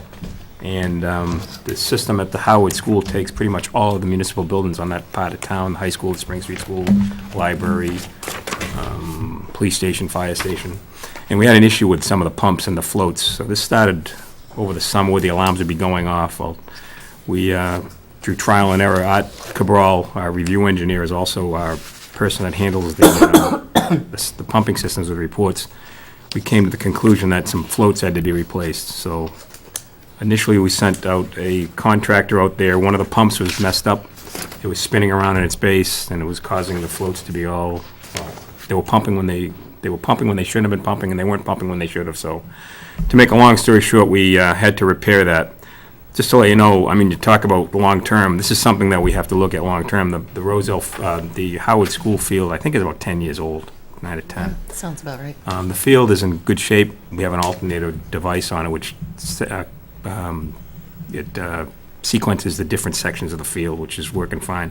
But the pumps are, they're 10 years old, so I think it's something that we might want to look into in the future. Like Since, spectacle field. well, it depends. We do them all the time at our, Yeah. where we live on Captain Carlson. Okay. The pumps are continually monitored and Yeah, they Yeah. are. replaced. Well, we've had some Have they been issues. replaced? Some pumps have been, Have they been replaced? One or two have, yeah. the pumps that we've had, like, for instance, the pumps that we have at the Roselle. I don't know anything about Those that. are, I'm kind of Like familiar with that, so just that the pumps that we have at the Roselle, it's a wild pump. The pumps that were replaced there 10 years ago, I think, were the original pumps, and when the school was constructed back in, I don't know, late 60s, so they lasted, what, Wow. 30 years, give or take. Wow, that's a And- long time. And we replaced those pumps with the exact same manufacturer, wild pump. The pumps at the Howard School is a little bit different, so those, I don't have much knowledge in terms of the life expectancy of those. Interesting. So, but that's what it is. So everything goes to one tank, it pumps it to the field Yeah. at the Howard School, and we got some state dollars to do the soccer field over, and so under the soccer field, it's a raised system. Yeah. That's where our soil absorption system is for Knowing the. anything about the town when I was Yep. driving through, I oh, it is big old. That's the mound, and then we have another one at the Roselle McDonald. Like I said, those pumps are, I have more faith in those pumps than we do at the Howard School. But that being said, it's not something we have to worry about right now. They're alternating pumps, so if they alternate, they shift the load from one to the next. So by replacing the floats and repairing the pumps, I think we're good for the immediate future. Not Yeah, that- I I'm not just- looking at yeah, I anything. have no idea. Trust me, if there was Curious. something that I was concerned about, I'd let you guys know, and we would fix it immediately, because obviously if something happens to the field and the pumps, That's a bad thing. yeah, it's an issue, but don't be alarmed about that. So that's what the money's for, and I know we've been working through David in the selectman's office to keep them informed as to what we've been Capital doing. budget is for, isn't it? So, I was gonna say, those must be not Yeah. cheap, right? they're not, but it's a huge investment we have over there, so we can't afford, obviously, to make it work anything other than optimum efficiency-wise, so that's That's why it. the town needs money in reserve, You're right. people who are watching. That's why we shouldn't spend every nickel that we have. Right. So that's why you're not gonna see me asking for additional hours, you're not gonna see me asking for additional services other than what I'm requesting tonight. So, so that's the request. That's what we're looking for. It's $1675, but I believe it's another, because the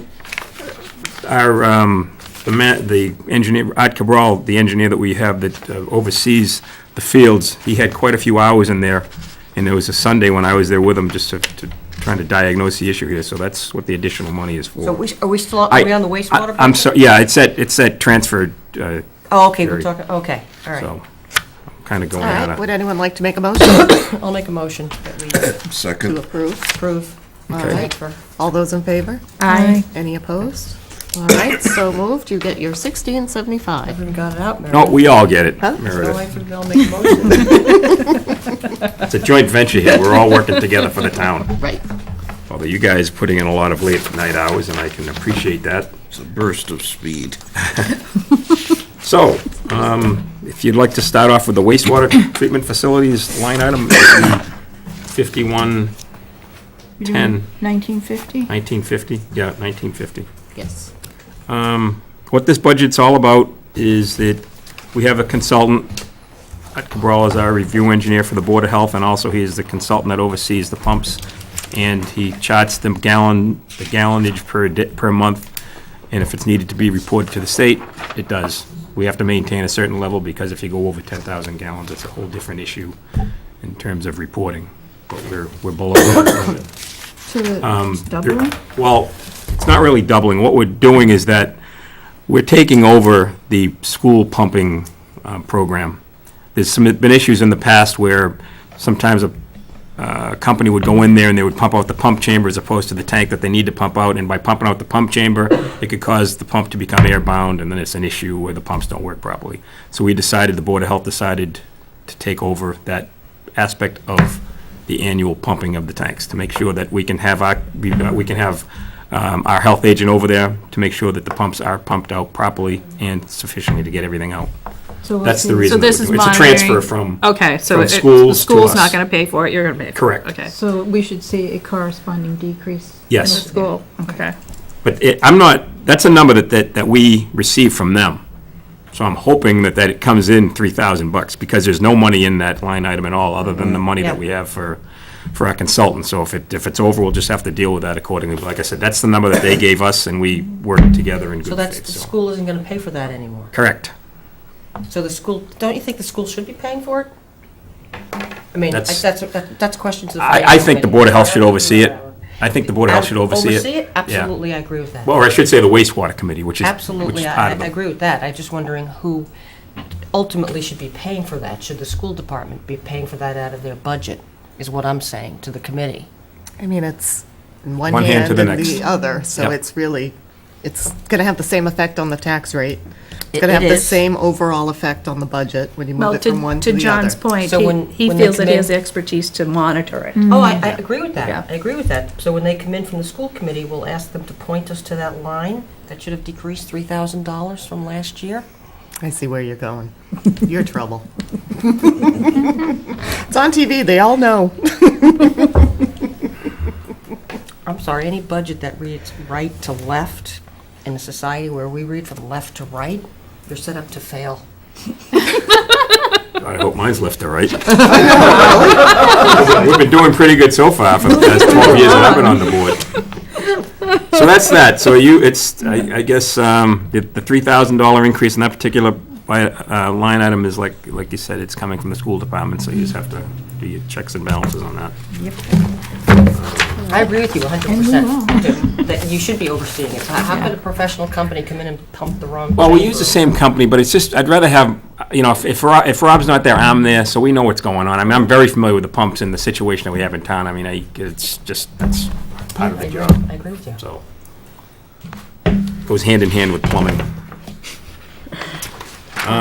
With that, does anyone have any other questions on this budget? No? Then let's scoot ahead to 5110, Board of Health. Board of Health, here we go. Uh-oh. Why, what are you asking for? I'm asking for more money from my health agent. Didn't you just say when we signed this transfer request that you weren't asking for more money? No, I didn't, I said it long-term. This is short-term, this is fiscal year I 19. guess I stand corrected. We just want to bring him up to the industry standard. That's, he's below sea level right now in terms of the amount of money that he makes. Who's that? Health agent Rob Casper. yeah. He's at, I think, $60,096. And I don't know if you guys received a comp chat from what we have with the surrounding communities and what their health agents do. I think a lot of comparisons are made to the town of Avon, so I will pick that one in particular.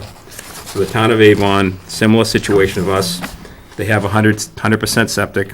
What's the population of the town of Avon? I think it's like 4551. Okay.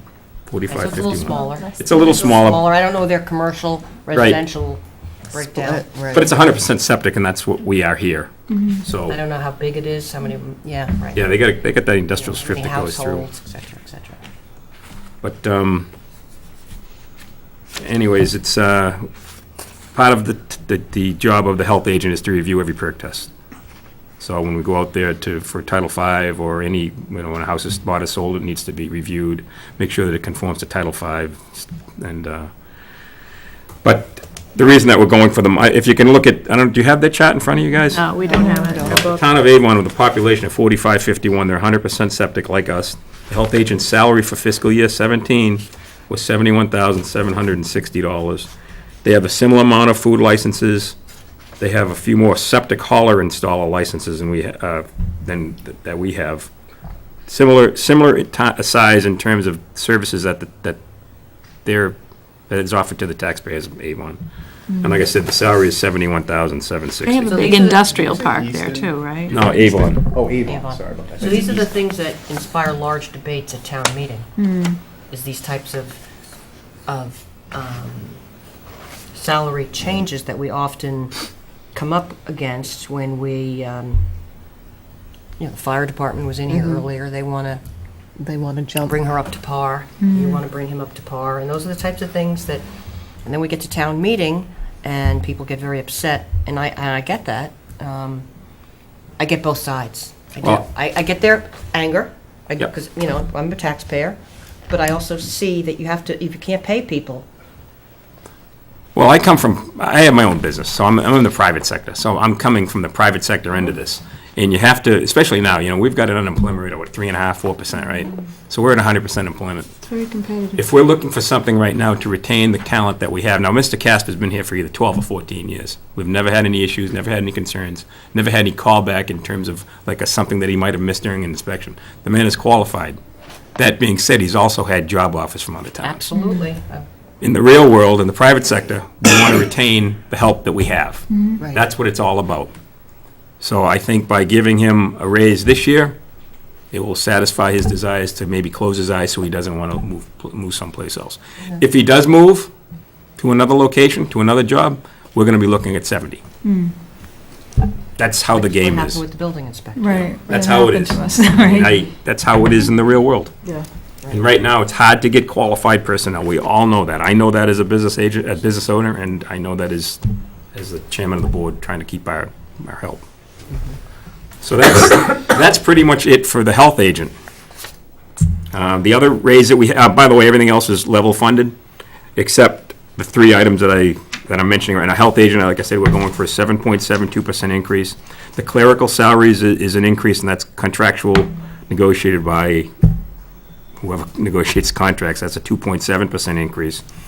And then the other item that we're going for an increase, it's not for additional money for additional salary increase, it's for additional hours, and that's for our nursing services. Oh, yeah. Oh, yeah. So right now, we have an RN, April Panos, and she puts in 5 hours a day on a Wednesday, and that's at the Council on Aging. She's very well received over there. I don't know if you've talked to any of the seniors in town. They really love her. They love the services that she does. She's very friendly. She's very accessible. She does blood pressure. She follows up with some of the seniors, and if they've had some injuries or if they've had some illnesses, just to find out what's going on. We want to double her services to 10 hours a week. Just to give you a little bit of history. How many hours a week is she, 5? 5. It's $30 an hour for an RN. I mean, in the real world, again, that's, I might only disagree with you on that because we employ a lot of nurses, and I know a lot of nurses, and there's a lot of nursing jobs, but not like in hospitals and doing things. There's jobs in nursing homes, there's jobs in long-term care. Yep. But there are not a lot of, with a lot of off hours. So, this is prime time hours. I mean, she does it during the day. Right. So it's not like it's, like, well, I mean, we've had, since I've been on the board, we had Partners Healthcare, which 5 years ago, we had I think at that time, we were paying $12,000 a year. And Partners, they decided to get away from us. So for the past 4 years or whatever it is, we've had a few other nurses that just haven't really looked out for the best interest of the town, for lack of better words. And April, definitely, she's a townie. She grew up in town. She's, related to Bill? Bill's Yeah. sister.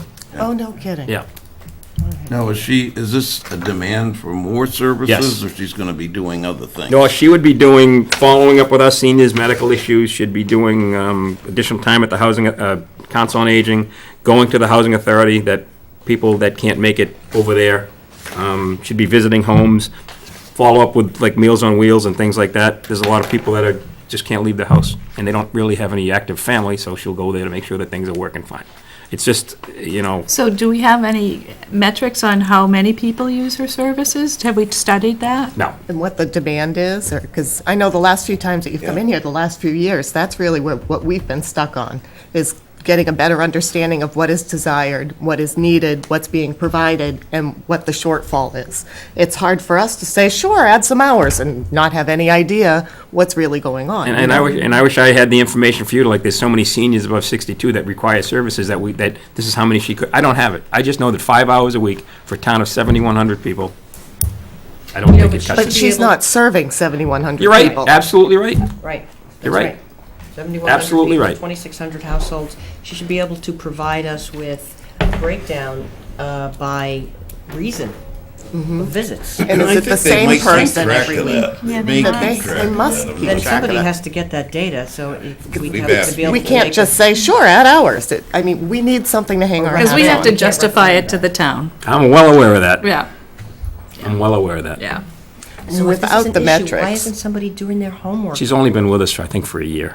A year. A year's year. worth of data. Yeah. That's. Would like to know how many different patients is she seeing in a month? Is it the same patient every Right, week? yeah. Is it 10 different Yeah. patients and 10 different people each week? I mean, it makes a big difference of who's being served and who's really looking for the service. Okay. Is the, other services that she provides, can you bill for those, bill Medicare or anything like that? Or charge a it's minimal just- copay, something. There's got to be more to this.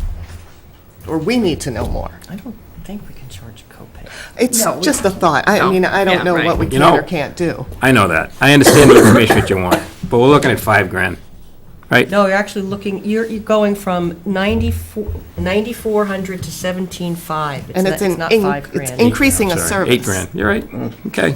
And in, You know what will happen at town meeting? Yep, Yes. you know what'll happen at town meeting. Either, in 2016, it was $5,000, and Yeah. now we're moving it up to 17. You know, so it's just So there's people like want- 1,500 involved with that for additional materials that would be required. Yeah.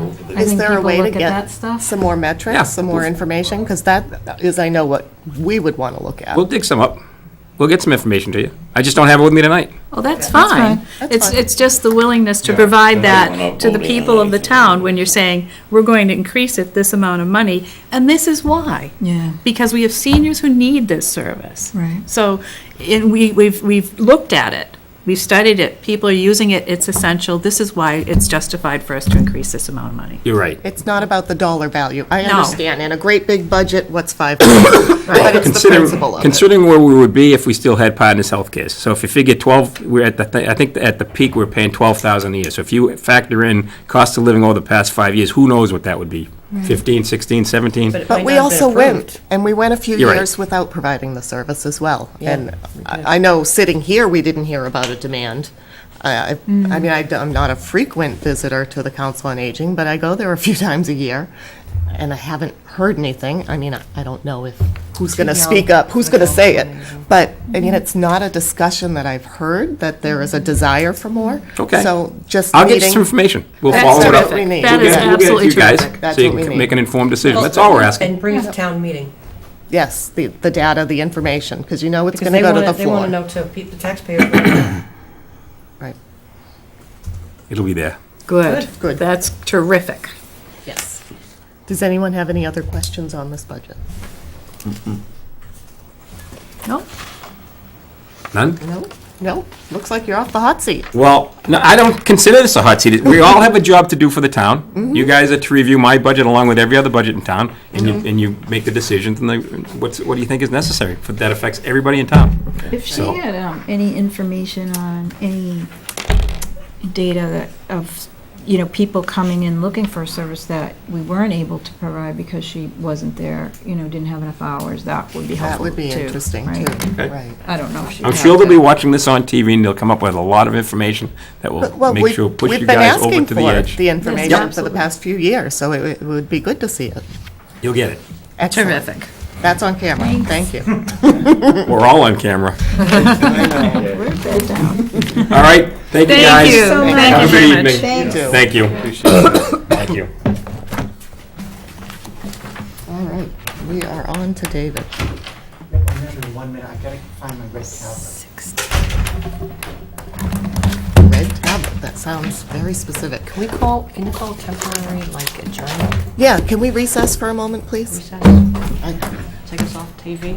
All right, and we're going to get back to the budgets. We're going to start with David's, you already went through the Agricultural Commission, so we're on to 5260, Woman's Place Crisis Center. Yep, so Women's Place Crisis Center, we have traditionally funded them at $2,750. They are requesting $3,000. I will tell you that in the past, that they've requested an increase as well, and we did not fund the increase, only because our feeling is that if we had extra money, it should go to local budgets versus giving it for a charitable cause. But a lot of towns don't provide additional funding for these services outside of the town, so. You know what? I'm sorry. No, that's good to say, so we'll see how the final budgets shake out. So the only thing I want to say about that is I don't want to be nitpicking like somebody who I was talking about earlier, and cutting little numbers out of the budget with for no reason.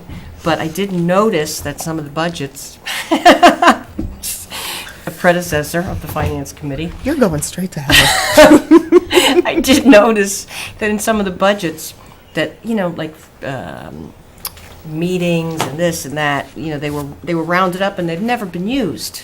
So we're saying yes, yeah, it's only 600. Yeah, it's only 600. But if we look through, as we go through those budgets again, we chip away at them, Yeah. give it to somebody who, there'll be more. And I'm not just cutting just for the sake of cutting, mind you. I'm looking at, noticing that Line items that haven't been used. A lot of them, yeah, there's a lot of them. and we should maybe Point out take a that stab it's at those. Zero for the last 2 years. So Yeah, they're have actual, yeah. Have we not paid them? Probably, if it says zero, then what they have to do is they submit a request.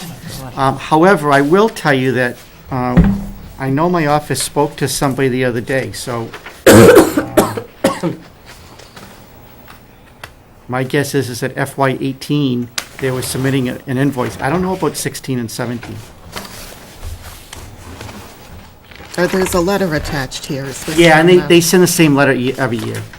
And they go over all their services, and obviously they do a very good job. There's no, for the service that they do, especially with the growing population, this, So they request it, but they never actually send an Billing for invoice, it? request the paperwork? that's what it looks like.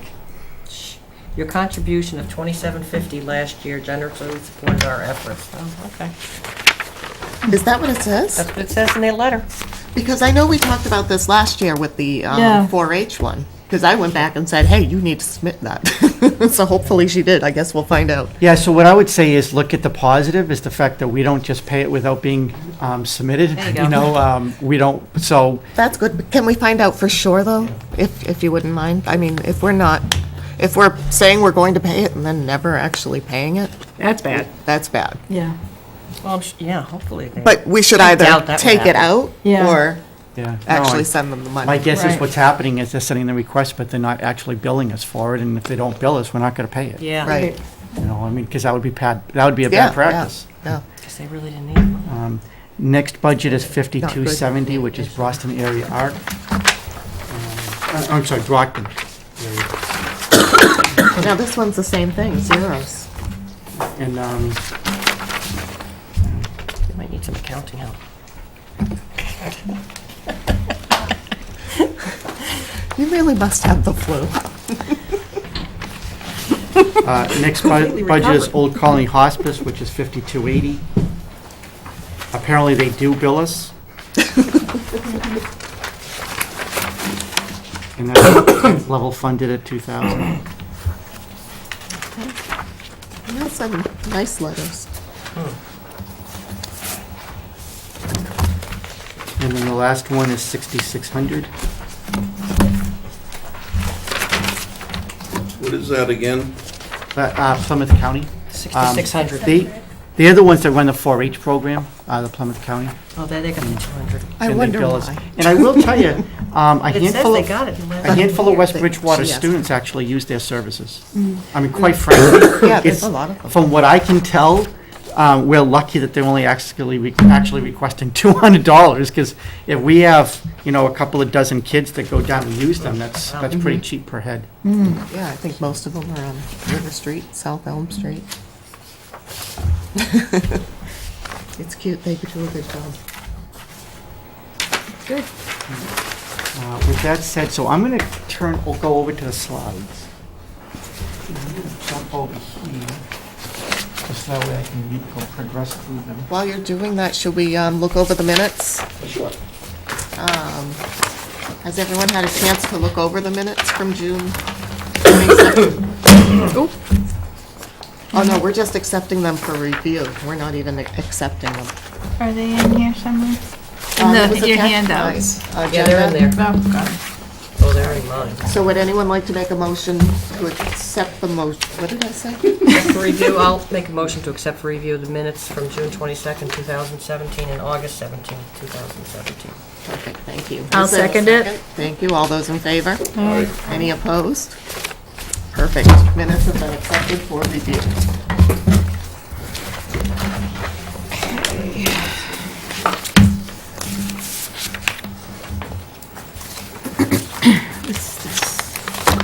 And then the last thing we have to do is the meeting warrant articles. So if I move to this, are you okay with that? Okay, so what I did, I started this last year, was that, as you know, we do a State of the Union address at the federal level and another State of the State at the state level. And I thought that it would be wise if we could do one at the town level. So I initiated it last year, and I initiated it for two reasons. One is that we've done a really good job on a financial basis over the last handful of years, and that is not as a result of one person. That's hopefully a result of some of the effort that I've put in as to what the Board of Selectmen has done, as to what your committee has done, and then truthfully what town meeting has accepted as well. And so I want to be able to illustrate that, because our department heads not only stay within budget, if you recall, we have not been going to town meeting and transferring money. We've been generating free cash, which means that they're not spending all of their budgets. Some would say, well, geez, then you know what, then why are we giving it to them? I would look at it from the standpoint that they're being good managers and we're paying attention. The second is that unfortunately, a great invention in the 21st century has been social media. And we're able to communicate with each other in ways that we've never been able to do it before and do it in real time. And when it is used in a positive way, it's fantastic, and when it's used in a negative way, obviously the opposite is true. And what I have noticed over the last couple of years is how much negativity would go out, and quite frankly, information that was not entirely based on fact. So I want to do a State of the Town address because I want to be able to illustrate all the things that we're doing, both positive and negative, and if you watch my speech, you'll see I referred to some of the negatives and I referred to some of the shortcomings that personally I have not been able to fulfill either. So we try to do a good job of covering both sides. But these slides are going to go over it specifically from a dollar value, because as Jerry said earlier, there's a lot of discussion about taxes. There always is in every town. I know I don't live in West Bridgewater, but I still stroke a check every 3 months as well, and nobody likes paying taxes, myself included. So what do you get for it, and are we doing a good job with the money? So with that said, here's Exhibit A. On the left-hand side, you're going to see the total amount of new growth that has actually happened in the town over those 3 years. Now, these are fiscal years. I'm sorry, these are 3 fiscal years. So that means it's the previous year. So when you see FY18, it's what the amount has been certified for FY18, our current year, for the preceding year. Because obviously it's taking a 1 year backwards to know for sure. And what new growth indicates is that people are investing in the town, they're investing in their personal residences, and they're investing into their commercial base, and or people are moving into town to do both. So you'll see that in 2016, with just under $20 million, almost $20 million of new money came into the town of West Bridgewater, And then the same thing in 2017, almost 25 million. And then in 2018, you'll see in excess of 30 million. Collectively, those 3 years, you've got 50 to 60 million dollars that people have chosen to invest into this town. Obviously, you don't make investments unless you think the town is worth it. You don't make investments if you think it has a poor school system or a poor road system or it doesn't have the right infrastructure or it doesn't have the right people. So I think that this is an indication that the town of West Bridgewater must be doing something right in order to be able to attract people to spend that type of money. The second slide is how much in taxes that we have generated in additional growth from that growth that came into town. So in 2016, we generated almost $400,000 in new taxes. 2017, almost $600,000. 2017, almost $800,000. So you know, for the people that have been here for the last couple of years, is that since I have been here, we have not put together a budget that has raised to 2.5%. So- And one of the reasons, or primary reason, is because we're able to utilize the money coming in new dollars to be able to offset it. Because what a lot of other towns, which we're going to show you in a second, is that they take 100% of those new tax dollars and they still raise it 2.5% and then and balance their budgets that way. Go ahead, Jerry. No, so those dollars are the result of the growth. That is correct. How much commercial and can you split it out? Sure. Yeah, I mean, I take some work. Roughly? No, I mean. I don't know off the top of my head. I can- Okay, yeah. So. All right, but there's been new residential construction, and it's good, except for the places Yeah, fresh on oh, the good, I was schools as just well. wondering how much was commercial. Go ahead, On Melissa. the previous slide, Yes. the information on the left, did that come from permits, or where did that information come from? Yep, good question. So first of all, it is, all this information is coming from the Department of Revenue. So it's not just my numbers. And the Department of Revenue is then pulling it probably mostly from permits. But they will pull it from permits and they also pull it from your assessed value. Okay. So if you add a porch onto your house, that's going to be partly going into your new growth. Got it, okay, thank you. You're very welcome. So the next slide is, I think, very important because everybody will says, okay, the economy is expanding, which it is. As John Cruz said earlier, the unemployment rate is very low, which it is. But yet, why is it that West Bridgewater, and you can see that we're trending over the last 3 years, we're actually trending in an upward pattern on our growth. And you would expect that based on everything I said. But notice that other towns are not experiencing that. So it is just not good enough just to have a good economy. We have to be doing something right at the local level. You as the Finance Committee, Board of Selectmen, department heads, the people that work here have to be doing something right for people to continuously want to invest in this town, whereas people in neighboring towns are actually not investing. Now, one item that I've added in some of these charts is the town of Avon. I hate the fact that we sometimes compare ourselves to Avon. You know, we want to say, oh, they're 4,500, they're small, blah, blah, blah. Well, the difference between 4,500 and 7,000 is 50%. Yeah. All right? Yeah. If I came in here and told you, I'm going to compare ourselves to a town with 11,000, you'd be upset. Yeah. All right? So, in the opposite is true. Now, in this slide, I want to make sure that we compared ourselves to surrounding communities, and here's why.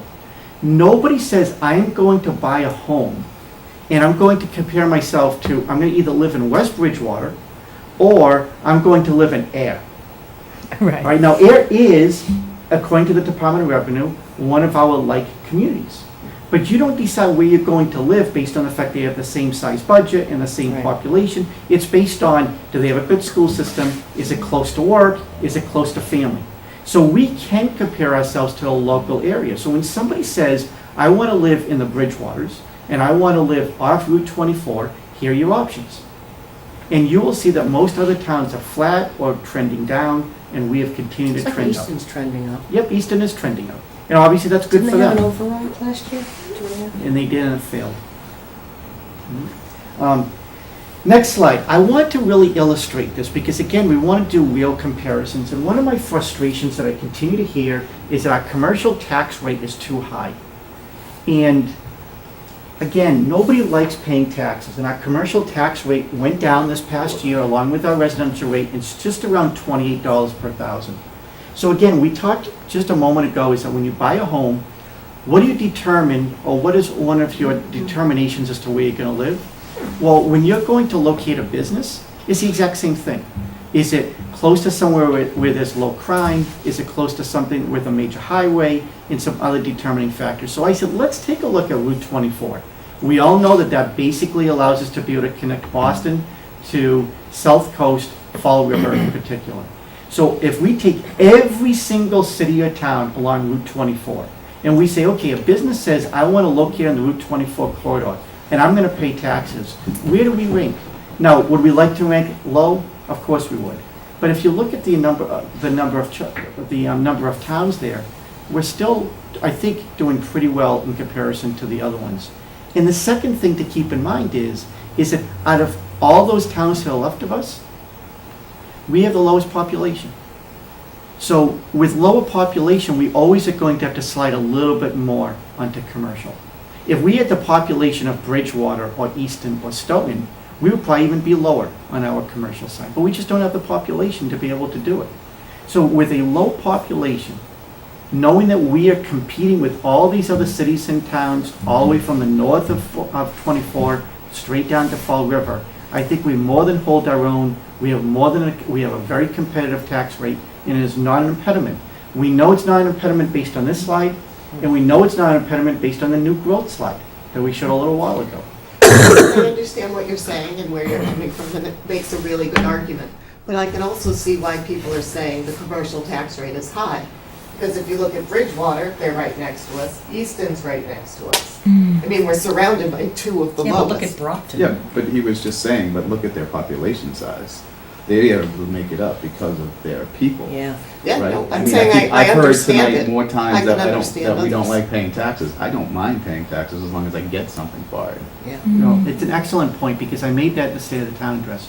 We're going to get to what the average tax bill is in a second, and then you're going to, at that point, Meredith, you may not be so favorable towards Easton. Yeah, well, So- it's average assessment too. I mean, There's no doubt. the assessments.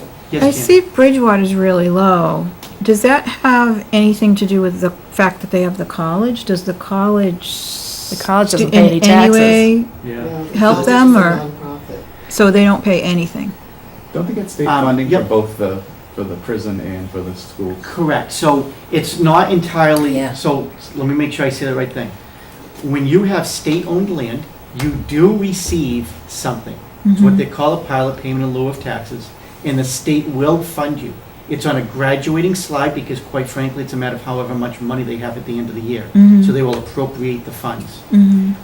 Some years it may be at 30 cents on the dollar, some other years it may be 50 cents on the dollar. It really comes down to how much money they have. But think about the following, is that you are receiving the money for the college, not 100% of what you would be receiving, but you don't have to provide any services. Because they're plowing their own roads. They have their own police department.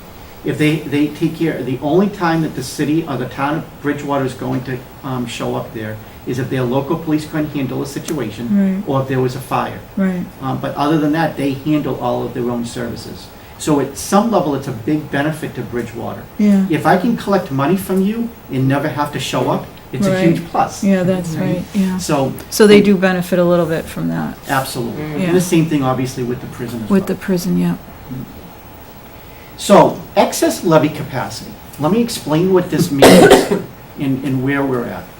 So when we raise 2.5%, Proposition 2.5 went in 1980.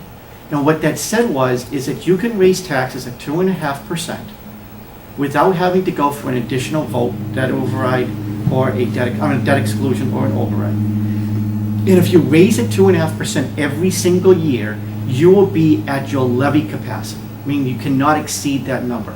So when I put together the final budget that the Board of Selectmen approves and then you advise town meeting on, I have to make sure that I do not exceed that levy limit. Because if I do, the Department of Revenue is going to come and tell me I made a mistake. So you know that if you raise it 2.5%, you are always at your levy capacity.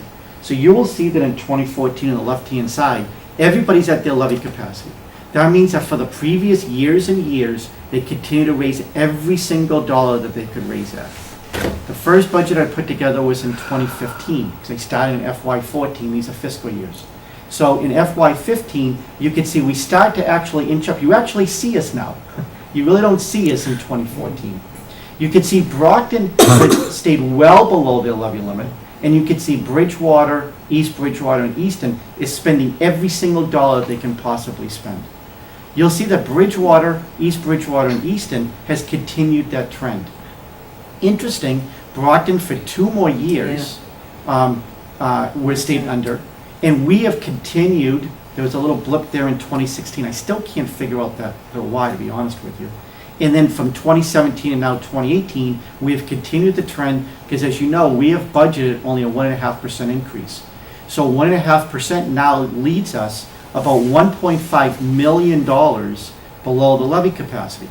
In essence, what that means to the average person is that it's $1.5 million that we could have taxed by right, that we did not tax, because collectively, we all made a conscious decision to make sure that we delivered the services, but we also protected the taxpayer.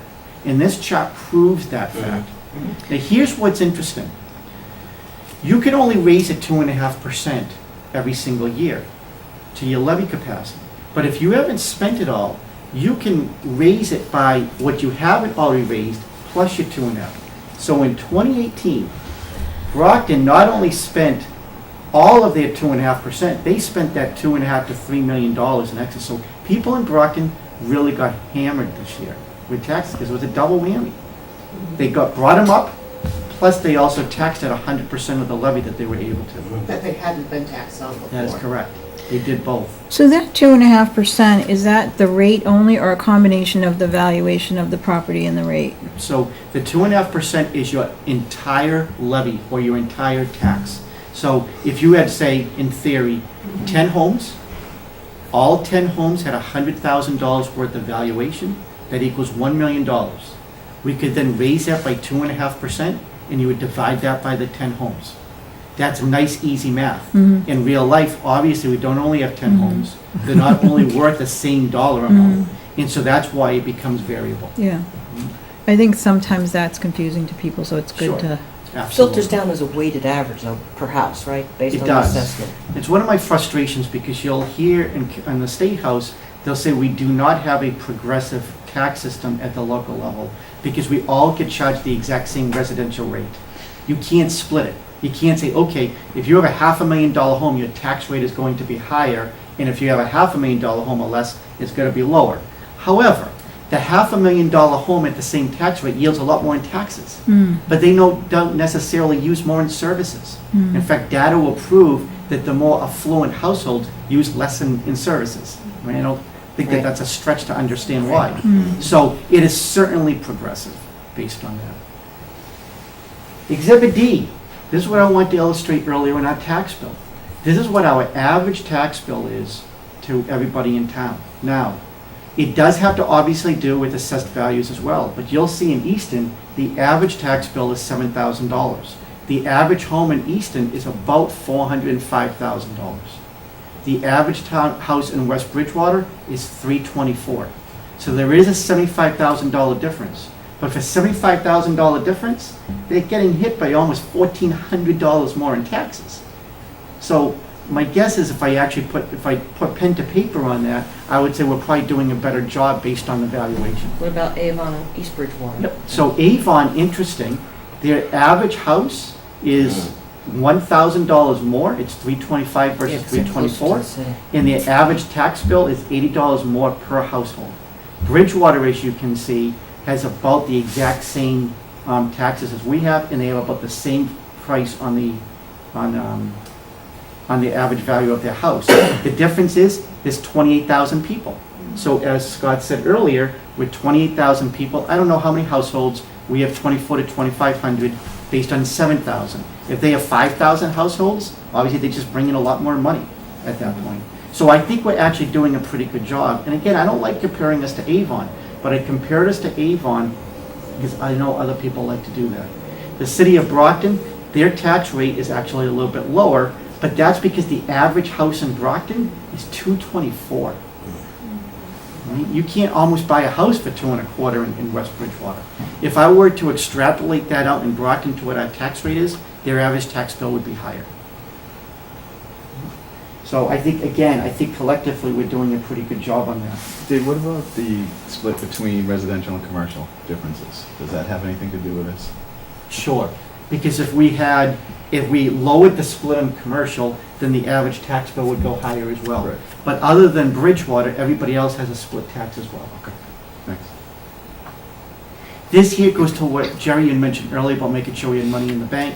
This here, I just wanted to be able to demonstrate that although we're not raising it the full 2.5%, although we still have a whole bunch of excess capacity that proves that we haven't been raising, is that when we do bring the money in and our department heads do not spend it, is that we're not wasting it, we're putting the money in the bank.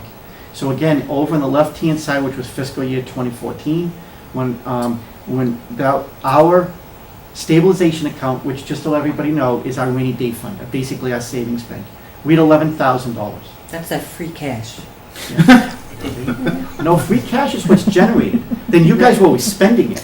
Now what we've done is, We're not spending it. well, town meeting was spending it. Yes. So what we have done now is that we take 50%, we try to take 50% of that free Pay down cash we debt. put in the bank. We pay off the debt, and then the rest we use for capital budgets. So think about it, in 2014, with about a $25 million budget, we had $11,000 in the bank. I mean, that's crazy. You know, what's the state recommends that a town have, 15%? 10%. 10%. So right now, on a $30 million operating budget, we're at $2.8 million. So we're almost. We're getting there. We're getting there, Getting and that's there. really my goal. So, Yeah, I was wondering what the reserves should really be. yep, the goal is that I'd like to exceed the 10% a little bit, not by a lot, by a hair, because if you're going to eventually use it, you're gonna drop below the 10. Yeah, right. So we could just get a little bit over it, and I don't need to do a lot, but we just do a little bit over, and then as we continue to generate free cash, I want to actually lower the tax bill. That's what I'm actually hoping. And I think we're only 2 years away from being able to do that. I think we put a little bit of money in this year, and then next year, I think we're going to be able to start lowering the tax bill, assuming that we continue to have growth. If we don't, then that's a different story. But I illustrate this because I want to be able to prove that when we have excess money, I'm going to go back for a second to this slide. When all those towns there generate millions of dollars of excess cash as well. We're not the only ones. We don't live on an island. Look what they do with it. They spend it all. Right? It disappears. Ours going in the bank. So again, we're doing something right with that. And that's not one person, that's all of us in the room, that's the Board of Selectmen, that's town meeting, that's department heads, we're all doing the right thing. David, do you have any idea what those other towns are putting in their Yeah, stabilization that's what I accounts? was Because wondering. maybe they're taxing to the levy and then putting it in savings. Yeah, it's an excellent point, because truthfully, Avon is doing that. Avon has $8 million in the bank. Wow. And what they are doing is that they are taxing to the 2.5, and they're putting the difference into the bank. And I had told, remember, you and I had that conversation. We've had it Because multiple times. it is something that I think that for 1 year, we may want to look at. Because 1 year, you put a couple of $100,000 in, you exceed your 10%, Yeah. and then the next year, you don't have to do that. I'm also nervous that when we do go that 2.5%, if we get into a situation where we're stuck, we tax to the full tax levy plus the 2.5%. But I think you said another town just did that. Yeah, Brockton did it. That's been my biggest fear for West Yeah. Bridgewater. Because there's going to be a revolution if Oh my that, gosh, yeah. that'd be Yeah, awful. with There's a 8 million revolution in the every bank, year. I'd want my taxes to go down, not Yeah. going into the bank. Right, I mean, that seems like Yeah. they Oh, are yeah. getting That's to- where, arguments on that's it. where we come back to the conversation of trying to, Where's how the magic fast does it go number? into the Yeah. bank? And how, Right. where do we put the tax rate? Where should the tax levy be? And Because Avon's, if their budget's a similar level of ours, and they have 8 million, that's a lot. That's a lot of extra Yeah, they got that, s- much- yeah. Half the What's the But that population. means that, Yeah, so- but they're taxing at the maximum rate. Yeah, I So that know. means that's how much we haven't taxed the residents in town, the Right. taxpayers. so Right. Avon has a Right, $25 million right. budget, not that far different than ours. Yeah. But think about one of the reasons why. Their commercial base is humongous. Oh, it is? Oh, And they have oh, that yeah. whole industrial They have park. that whole industrial park. Avon Industrial Oh, Park, yeah. yeah. On 138. Yeah, yeah, yeah, yeah. So again, Avon is able to, remember, they're still paying on average more taxes per household than we are. But they are really getting a ton of money out of that industrial base. and then they're taking that money and they're putting it into the bank. And again, if I was a commercial institution in Avon, I would say, wait a second, you're overtaxing me just so you can bank it. Yeah. Because in a $25 million budget, 10% is $2.5 million. Yeah. At $8 million, they are far exceeding that Yeah, number. right, right. But again- Do you know what kind of government they have? Like, is it selectmen or do Yeah. they have their Yeah. own? Yeah, they're Avon is still on? exactly just Okay. like Just us, curious. Yeah, open but you for. I didn't know Town if there was meeting. like, maybe there was, you know, a different form of government where they were kind of playing it a little bit more like a corporation versus a, you know. Don't all towns have a, an open town meeting till you reach a certain size, and then you have a town meeting member? No, that's an option, but it doesn't. Okay, it's optional. It's all optional. Okay, it's So all for optional, example, okay. I worked in Dartmouth. Dartmouth has a representative town meeting. Here we have an open form of town meeting. Yeah. Bridgewater has a council form of government, so they actually don't have a town meeting. And Brockton has a city council or mayor, Brockton's a city, which quite yeah. frankly is very similar to Bridgewater. Okay, thanks. And the last slide here is that I think that this is important. It's That's what quite- I wanted to get to. I was gonna say, that's an eye chart. So what I want to do is, I just want to show that Our again, in bond rating. 2015, we had the lowest bond rating in the area, and now we actually are tied for the highest bond rating. And part of that is that we're putting money in the bank. We have a lot of flexibility. Nobody wants to hear this in the room, but this is what banks think. Banks look at it and they say, wait a second, they have almost $3 million in the bank. They're $1.5 million below in their excess capacity, and they're not raising it the full 2.5. If they raise it the full 2.5, they raise it the full $1.5 million of excess. They take all that money out of the bank. Well, they got $4 million, right? So that's You're a 50 great credit there risk. is exactly, and that's 12.5, 13% of our operating budget. Yeah. So that gives us a lot of financial flexibility because we always have the ability to be able to tax. Right. You know, you're a private business. You want to go out there and you have to raise revenue. You have to compete for it, and you have to sell. Here, we just send you a tax bill. So the banks look at it and we become a much better credit risk. And I wouldn't be surprised if we go up another notch after we go another rating. Yeah, I mean, I'm- the rates that we had, that's why I asked him what the Back interest off. rates were pretty good. I'm sorry, what is it that you wanted to say? I didn't, With okay, the it was, bottom. okay, at the bottom, okay. Okay. So I want to go over this information because I think all of us collectively have done something right. And when we see things on social media that is wrong, I think we need to correct it. When people say things at town meeting that is wrong, we need to correct it. When people are talking to us at Market Basket, we need to correct it. We need to change some of the narrative, because if you're doing the job, then let's at least let people know that we're doing the job. And that doesn't mean things are perfect. It doesn't mean we can't do a better job. It doesn't mean we can't still get better at certain items. But when you look at it, we are, not only are we doing a really good job, we're doing a good job in comparison to our peers. See, it'd be different if our peers were also putting all the same money in, not taxing, and putting all the money in the bank. But they're not. Because if they were all doing it, I'd say, well, we're not doing that good of a job. Right. But not only are we doing that, unlike we've done in the past, we're also doing it in comparison to all the other cities and towns around us. So, again, I just want to make sure you guys have the information.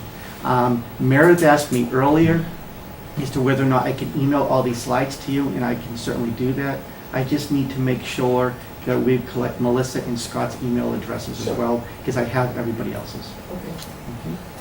Any questions at all about this? I'm wondering if, well, number one, are you planning on presenting this at town meeting?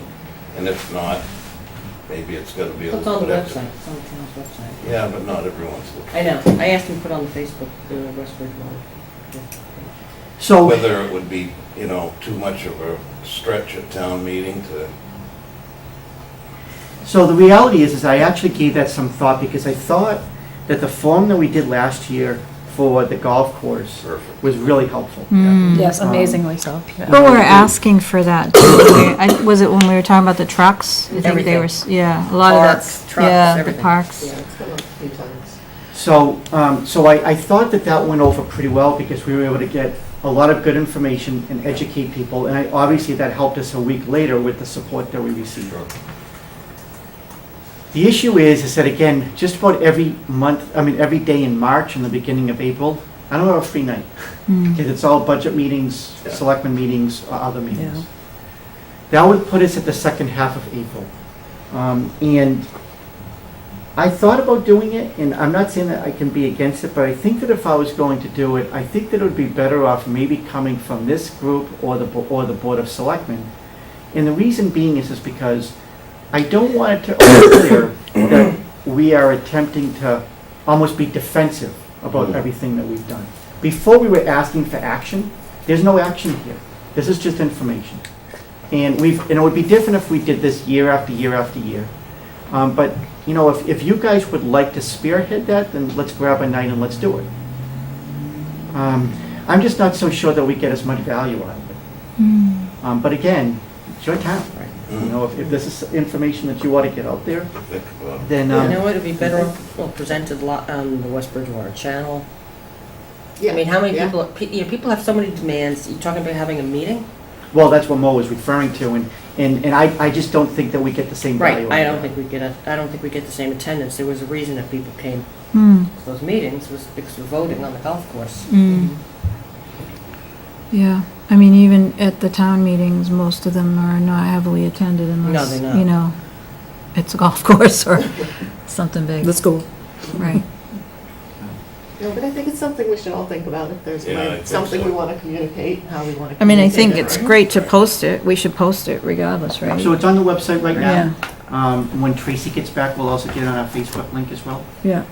And so it'll be out there, and I know last year, on the cable station, they actually ran the State of the Town address as a separate piece, so I'll find out as to whether Ben is doing that.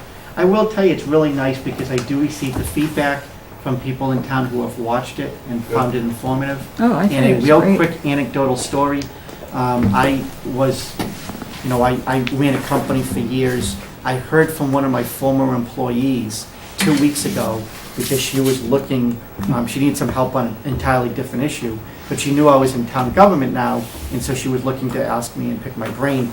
They had told her that I worked in Bridgewater, because, you know, everybody makes those mistakes. Right. So she went to Bridgewater looking for my name. She couldn't find me. She'd never heard of West Bridgewater. She finds West Bridgewater. She finds me, and she's retired. And to her, this is her words, not mine, is that she has a lot of free time.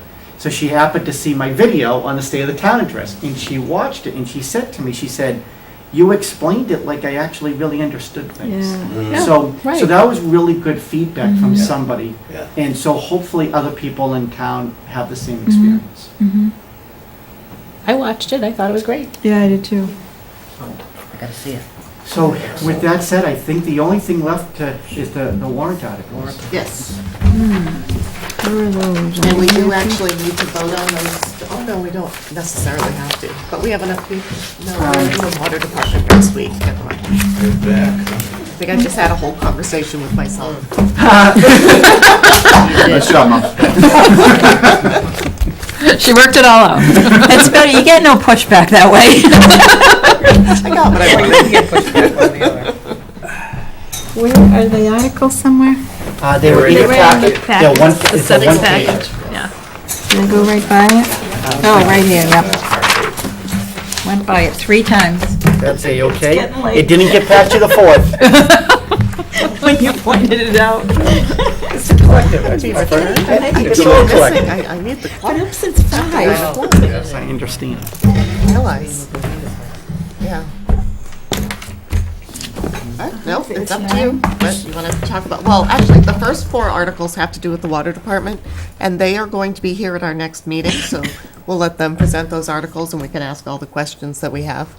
And Article 5 and 6, Dave is going to speak to us about. Yep, so I'll just let you know, in Article 5, what happened is that National Grid, who owns all of the telephone poles in town, they had to upgrade their poles on North Elm Street all the way up to Stepping Stone Drive, somewhere in that area, when everybody else attaches their infrastructure to their poles.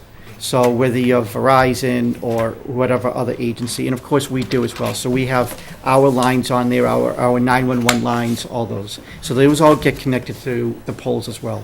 When National Grid upgrades their poles, they change their lines. We have to then go out and change the lines as well.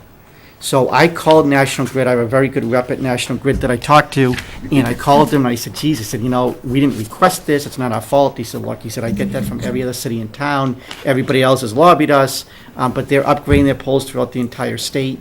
Their agreement with the Department of Public Utilities as a regulated utility is that when they have to make upgrades and everybody is attached to their pole, and they always remind me that we're attached to their pole and they don't charge us rent. We have to pay for it. So we had to move all of our lines at that time. It was in the middle of the fall. The total is about $6,600. And so we had to do that. I told my IT department, just front the money at this point. Obviously, we didn't budget for it because we couldn't have known. I said, so just front the money for it at this point, and then come springtime, is that we'll either fund it by a transfer through the Finance Committee Reserve, which is one of the reasons it's there for, or when we go to town meeting, we'll just transfer money at that point to cover it. I decide to go the route and recommend to the Board of Selectmen that we transfer it from one of our free cash accounts instead of your account, just because it's still a little bit too early in the season. And for you were here years ago, but Melissa, what we do is every budget gets a budget, or every department gets a budget. But mistakes can happen. Items come up that we couldn't foresee. So this committee right here has a surplus account. It's $67,000. Okay. And so if there is an issue or a problem during the year, is that they will come to us, they'll go to the Board of Selectmen who request a transfer, and then they come here to request a transfer. And you saw that earlier when the Board of Health did it for that $1,675. So the new account will be $67,000 minus that amount. Okay. So I thought it was too early in the season to come here and potentially take 10% out of your account, because we don't know what might happen in April or May or June. Right. And since we still have about $600,000 in a free cash surplus account, I said, we're better off taking $6,000 from there. So that is Article 5. We'll go to town meeting looking to transfer that money. And then Article 6, about 2 years ago, if you drive up Route 24, you're heading towards Brockton, on the right-hand side, you'll see there's a billboard. It says Copeland Toyota on it. That is at 255 Walnut Street. It sits on about 4 acres, and about 2 years ago, we foreclosed on that property through a tax title taking. That person owes about $105,000 in outstanding taxes and interest to date. So the only way that we can recoup that money is we have to sell off the property. In order for us to sell off the property, town meeting has to authorize us to sell off the property. So what we're hoping is this, and this I think eventually becomes a big win for the town, is that if we sell off the property through an RFP process, our minimum bid is going to be what's outstanding taxes. We're not going to take below that, because we don't have to sell it. It's not really a buildable lot. There is some wetlands, and it's on a hill, so it's not an easy lot to be able to develop. But it's perfect for a billboard. So what we're hoping is that we'll sell it off and we collect that $105,000 in taxes. The second thing is that because the billboard is there, that billboard is actually owned by, say, Company A, and they do not own the land. They just own the billboard and the rights, so an easement to the billboard. So they, I know, are highly motivated to buy the property because they want to control the billboard because they're selling ad space on it. Once, hopefully, they buy it, we collect our money. Our hope is that they will transfer that static board to a digital board. Because if they do that, we collect about 5 times the amount in taxes. We also, when I got here 3 years ago with the first billboard, was what I negotiated what we call a mitigation agreement with them. So once they get permitted through the state, and it takes years, the first one's still not fully permitted, but once it gets permitted through the state, we start to collect an extra $12,000 a year for the next 30 years. And what I did was I wrote up the agreement that 50% of that money is going to go towards scholarships funds because I want to be able to help out our local kids. So that's how we'll fund it. But in any event, if they do buy it and they do put an electronic billboard on it, not only do we collect our taxes, we'll collect more taxes, and then we'll collect mitigation funds on top of that, some of which will fund some scholarship programs. So hopefully this becomes a big win for the So town. what are the risks? I mean, what if they don't buy it? Somebody else could buy it. Like, what are the risks? So if somebody else buys it, we'll collect the $105,000. If somebody else buys it and they could figure out a way to develop it, then they develop it, and there'll be a lawsuit between them and the billboard company. I mean, if somebody buys it and they do nothing with it, they still have to give us taxes. Right, so there's kind of no downside? There's no downside except that if nobody bids on it. And if nobody bids on it, then we own it. But we've Right. owned it for the last 2 years, tax-free as well. Eventually, we could take the person to court, but we've done the research. We know this person doesn't have the money to pay. So it's just a waste of legal fees. Weren't they collecting rent Interesting. from the, Yeah. the billboard company? I don't know. If they were, they obviously weren't collecting enough. Or they were spending it on something besides their Correct. tax bill. How much is the billboard company paying rent? Do you have any I idea? don't know. It's a private matter. We wouldn't know that Oh, information. okay. All right. Might be a good investment for somebody. Are they paying the rent to the town now?